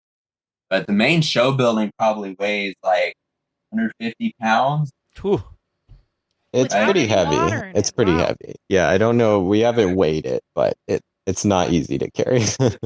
So does it break into like sections, or do you have to try and get, I mean, you've got the 2 buildings, so you can, probably do building 1, building 2, but then, do you see do you know what I mean? Like, do each of the buildings break down, or you have to take the whole, is it one big whole thing? River smartly implemented a new design for how we're doing things for the second show building. Gotcha. So that all of the actual building aspects, like the Conquistador Fort, like everything that's Lego on it comes off. So when we transported the second show building, it's basically just a sheet of plexiglass with the actual track pieces and then the 2x4 frame. Oh, okay. However, the first show building is not like that. So all of the top parts with all the bottom parts come out. So like the grotto pieces, all of that comes out. But the parts on the top, they're kind of stationary. So this next year, I'm going to make it so that those come off also. This is like the never-ending project. Yeah. But I'm sure you learn a lot while you're doing it. So then you're like, we should have done Well, this. one of the huge things that you can see it detailed sort of in the BrickCon video.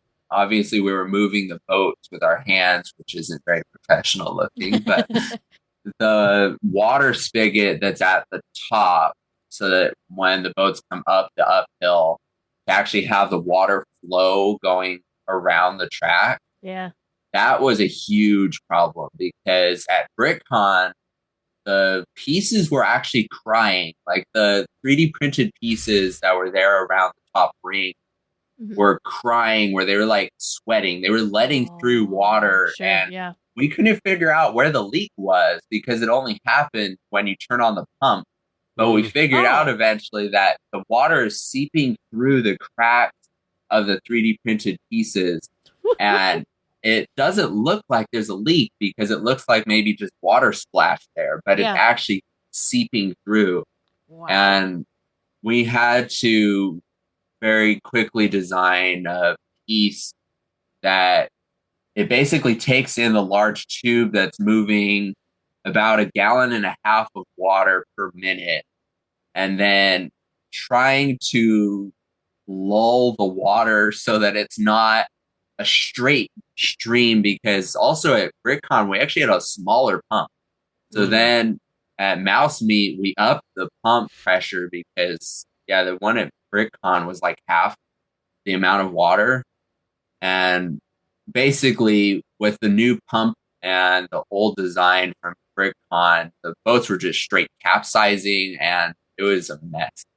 So that was very difficult to design that. Yeah, we basically ended up having to gut the whole front, like where like the parrot is and all of that. We had basically gutted all of that like within like 2 weeks before the show because it was just not going to work. It was basically splashing over, and then I had to come up with basically Kaden figured out, okay, if you have the water and then it has to actually travel up in this like 3D printed like box type piece. Yeah.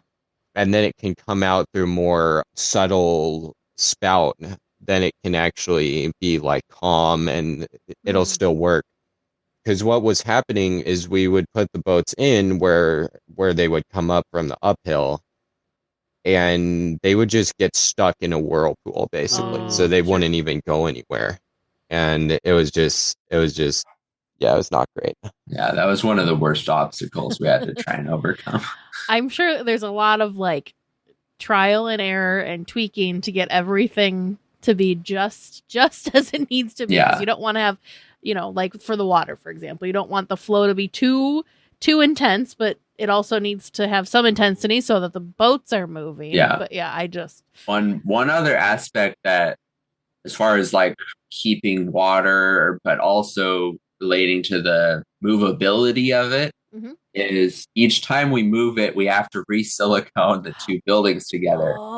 Because if you looked at Mouse Meat, it was easiest seen right where the ship battle scene is. There's basically 2 3D printed joiners at each channel spot.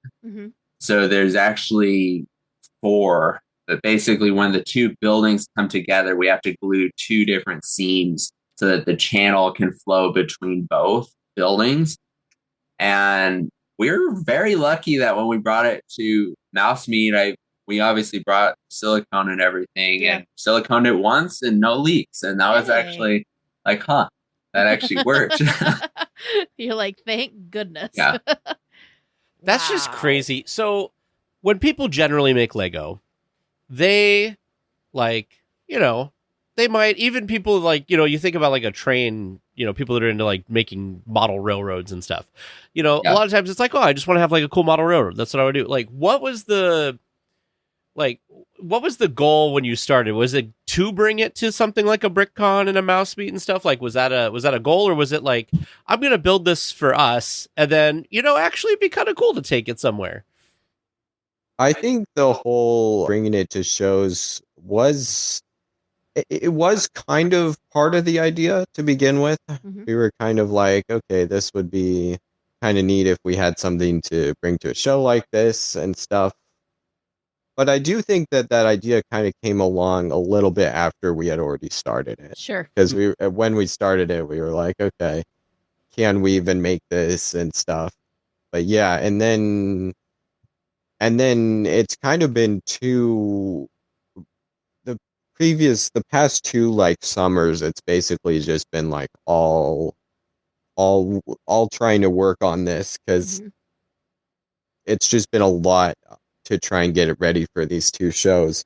Because for BrickCon, we had to build a whole bunch of stuff kind of on a timeline. And then for Mouse Meat, again, we had I would say even more stuff that we tried to build before the show. So, yeah. Yeah.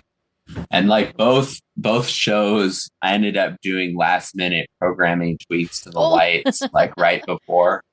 So yeah, we were probably out there like the Thursday of the Thursday before the show, because then setup was on Friday. We were probably up till like 11 or 12 at night working on this thing. Get all the final touches done. Yeah. Wow. Yeah. So I'm curious, since this is a thing you built, so that's based on something real that you can visit, is there a favorite scene that you guys were able to redo, or something that you were, that you really remembered maybe from your time on the attraction that you're like, oh, we gotta make sure that this is there. This needs to be, we need to add this little detail. Anything like that comes to mind? I'd say for me, at least, the ship battle scene is one of the most spectacular parts of the ride. Mm-hmm. And I think whenever I would ride it, I felt like I didn't get to look at it long, because I would love to just sit there and watch stuff sort of move around. And like, it feels very quick, honestly, going through there, where it's like you come out and you're just sort of getting to look at it, and then you're already through the scene. When we just brought it to Mouse Meat, we had the cannons working for the Conquistador Fort. So there was 4 cannons there that actually moved, which I actually built again like a couple of years ago. And I was surprised they still work. They're more of a prototype design. And then this next, whatever the next show is that we go to, I'm planning on having more done for that scene, because my plan has always been to have that scene fully fleshed out with cannons working on both sides. Wow. As well as I need to put lighting in the ship, which we didn't have time for, and as well as the outer perimeter of the second show building hasn't been done yet. Oh, sure, but yeah. I'm also planning on adding fog and water splashes I was into gonna that. Wow. So cannonball splashes. Yeah. So that's the plan, is to try and have that with like light effects as well in the water. Yeah. We'll need to have more time for that. Dang. Okay, River, what's your favorite scene that you were able to get to come to life in Lego form? I think for me, it's probably got to be the Blue Bayou, definitely. Ooh. Because I really like how that turned out, and I'm probably going to make it even better for next time. How we've got like the trees from the outer bayou, and then you kind of look in and there's all the tables and stuff there. I really like how that turned out. That's so cool. It looks so cool because it's got the area. It looks very much like that plantation house that you go by, but it also has, the lighting and stuff that's really cool that you've added in there. And I noticed looking at the different videos, different versions of the videos, you're trying to get like different angles and stuff, that, when you were at the BrickCon or whatever, it was the outdoor queue was pretty short for the attraction. It's where amazing looking Pacific at, Northwest, you had quite the standby queue outside the attraction. It's amazing looking at just the differences of the videos between those two events, how much the build evolved and grew, and how many like little things like were added, just like Tag mentioned, like the queue, how many people were in the queue versus the first time versus the second time. I was amazed at watching like how you were able to in that time create the waterfall going back up so that your boats were then making like the full circle, so you weren't having to kind of help them along. And that's just wild. Yeah, so I ended up actually getting probably 250, maybe 300 more figures in between that time. Holy cow. To populate it a little bit better. Yeah. So, like, what do people in your day-to-day life think of this? What do your parents or your friends, like, what do they think about this project? It's definitely, I think everybody that I've talked to that's kind of closer to me, yeah, they definitely think that it's amazing, it's cool, that kind of stuff.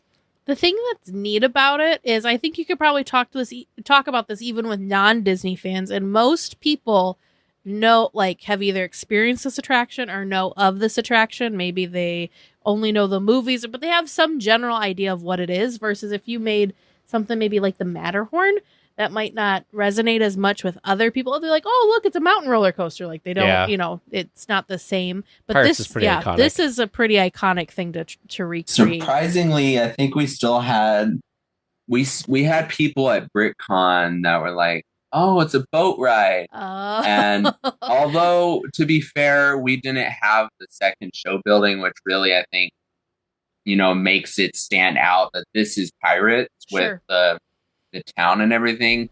I don't think they could really get that with the Blue Bayou. And I think a lot of people don't really notice the grotto that's underneath because they're just sort of looking at the top and they assume that, oh, that must just be for water down there. Oh, sure. Yeah, sure. And then all of a sudden they'll look and like, oh my gosh, there's more. But pretty yeah, cool. we definitely had some people that were just like, oh, it's a boat ride. But even then, it's still impressive, though. Yeah. We get, things like Lego with water and all that stuff. So if you were to start this project again today, knowing what you know now, what would you do differently? I think for me, what I would do differently is maybe try and have the full. Well, with my more recent knowledge, probably I would redo how the actual track is itself, because there's actually been, between the 2 years and the two different show buildings, the entire track is actually different. I redesigned all of the pieces that are in the second show building to be a little more tight and smooth than the ones that were in the first show building. I think that's definitely something I would do. I would probably also make it more modular so that more things come apart and it's easier to just take apart and reassemble easier. That makes sense. Especially now that you're traveling with it. You gotta make it so it can break down into smaller sections so it's a little easier. yeah, I definitely agree with that. Also with the track pieces, just making them a smidge taller to mitigate the flooding problems that we've had. I think also it might have been smarter to add some more channels in the grotto for overflow purposes. It's like in the actual ride, there's grates that are on the sides that are overflow spots, and we weren't really thinking about that back when we started it. So that's, you live and you learn. Well, that wraps up how much time we have to talk today about the awesome pirate world of Lego. Be sure to tune in next week while we finish our discussion with River and Kaden. Well, you've heard us talk about our great experiences staying at the Howard Johnson in Anaheim. Well, you may have heard we've partnered with them to offer our listeners some really great discounts. Weekly tiers can get up to 15% off their next stay. To take advantage of this discount, head on over to DLWeekly.net and be sure to click on the Howard Johnson logo.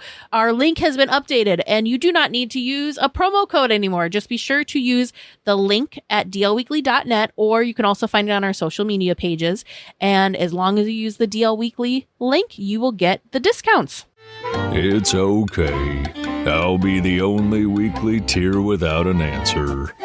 Make sure you send your questions to Producer James or Producer Vern at trivia@dlweekly.net. Well, welcome back to Trivia Land, folks. I am excited to share with you the new rules we're implementing here in Trivia Land because apparently people don't read signs. I was like, new rules? What are we going to do now? New rules. I was like, oh, Lord. Very, very important rules. Okay. But we have other questions first, and then we'll start implementing them. So my first question for you was, what was the name of the entry area of DCA from 2001 to 2011? I probably poorly described the place that I was looking for. So, Tager, I'm going to give you a point because it's Sunshine Plaza. Is it just Sunshine Plaza? Just Sunshine Plaza. You should feel extra happy because your official answer was question mark. It was. So James, as someone who did not experience DCA 1.0, yes, the area that is now where Carthay Circle is, is Carthay Circle. That from that spot to the gates was this area. Ah, okay. Yeah, there Like I wasn't said- a separate area In Yeah. between. Yeah, because that area had a train Yeah. on the side. They had things like Burr Yes. Bank ice cream, Yeah. and then they had like engineers' That's right. They had toys that like and cable stuff. car coffee or something. Wasn't there like a big Something. cable car that was parked off to the side? No, it was the train. Oh, that was a train. Yeah, it was Okay. a train. It was the California Zephyr. Was like a replica of it was Yeah. parked there. And then they had like the toy shop. A lot of the same kind of things. Is just, they've redone it. And then there was my favorite little stupid fact, something so stupid about DCA 1.0 was they had this giant copper Sun? like sun that was supposed to be like a cool like weenie, right? To like draw you into the park. But it was supposed to reflect the sun, but the sun did not ever look at it. The sun went over it like Oh, yeah. so they had these reflectors that would move with the sun to reflect the sun onto it throughout the day. And then they had this little fountain that would look like a wave crashing. And it was one of those, you didn't think of this when you were designing it, that the sun goes from east to west and your thing goes north to south. And then you spend how much money on these Maybe things that they are... did, and it was all part of the original plan. Anyway, that's my fun tidbit about Sunshine Plaza. Yes. So thank you for understanding what my brain was trying to explain. Apparently. But lost in the moment. Can I make a last minute adjustment for our next question? Yeah. There's a Halloween overlay for the little Disney Junior theater thing. Oh. That dawned on me when, as I was thinking about the Sure. Oogie Boogie Bash question. It's like Mickey. I want to say it's Mickey's Trick or Treat or Mickey's something about Mickey and Trick or Treat. Yeah, we could just say it's that show that's in Yeah. there. Yep. All right. So that second question that Teresa is caveating is Disneyland embraces Halloween time with the Haunted Mansion holiday overlay. What attractions get an overlay in DCA? The three on the press release from Disneyland are Luigi's Honkin' Halloween, Mater's Graveyard Jamboree, and Guardians of the Galaxy Monsters After Dark. They do mention that show as another thing, but that's not really an overlay. But I'm still giving you the points because that feels like you went above and beyond for it. Good job, so Teresa. nice job, Teresa. It's more than an overlay because it's a whole new show. Yeah, that's a good point. Just like the fireworks show that takes over, right? Yeah. All these goodies. All right, third question. Could you name all the villains who have made appearances, particularly on treat trails at Oogie Boogie Bash? I don't want characters that were just in a parade. And I was really looking for the villains. I had a list of 16. You gave me all 16 of them. Just barely. Woo, nice work. So, yeah. You The would have one been doomed. You didn't really give me an opportunity, but yeah. He would have been Dr. Doomed. I mean, Judge Doomed. Dr. Doomed. Yes. The Big Hero 6 villain, since you couldn't come up with his name, was Yokai. Yokai. Oh, sure. Yes. So, but otherwise, you walked through them all perfectly back in the trivia section. Well done. Very well done. Final question for you.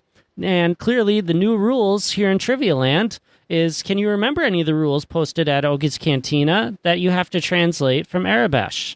The rules are, Kowakian monkey lizards are prohibited. Oh, yes, of course. Those are animals you can buy over at the animal place in the market. No staring. No fighting, biting, or tearing off of limbs.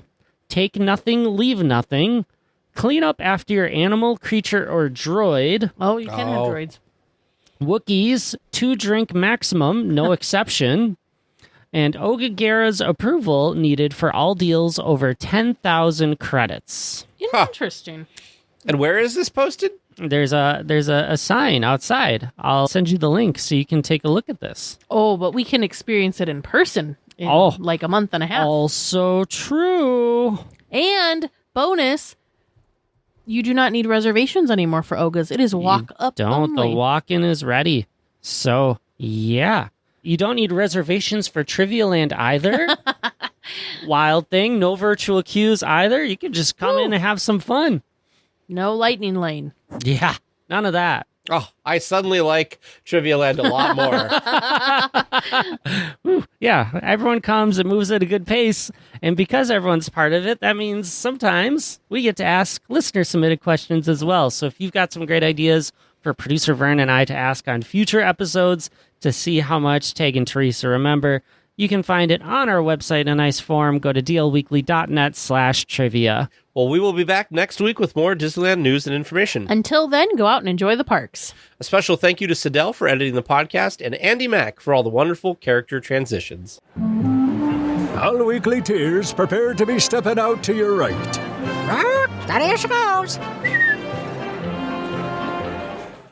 Trying to lose weight? It's time to try Hers. At forhers.com/4u, you can access affordable, doctor-trusted weight loss treatments tailored just for you. These include oral medication kits or compounded GLP-1 injections. Through Hers, pricing for oral medication kits start at just $69 a month for a 10-month plan when paid in full upfront. No hidden fees, no membership fees. You shouldn't have to go out of your way to feel like yourself. Hers brings expert care straight to you with 100% online access to personalized treatment plans that put your goals first. Reach your weight loss goals with help through Hers. Get started at forhers.com/4u to access affordable, doctor-trusted weight loss plans. That's forhers.com/4u, forhers.com/4u. Paid for by Hims and Hers Health. Weight loss by Hers is not available everywhere. Compounded products are not FDA approved or verified for safety, effectiveness, or quality. Prescription required. Restrictions at forhers.com apply.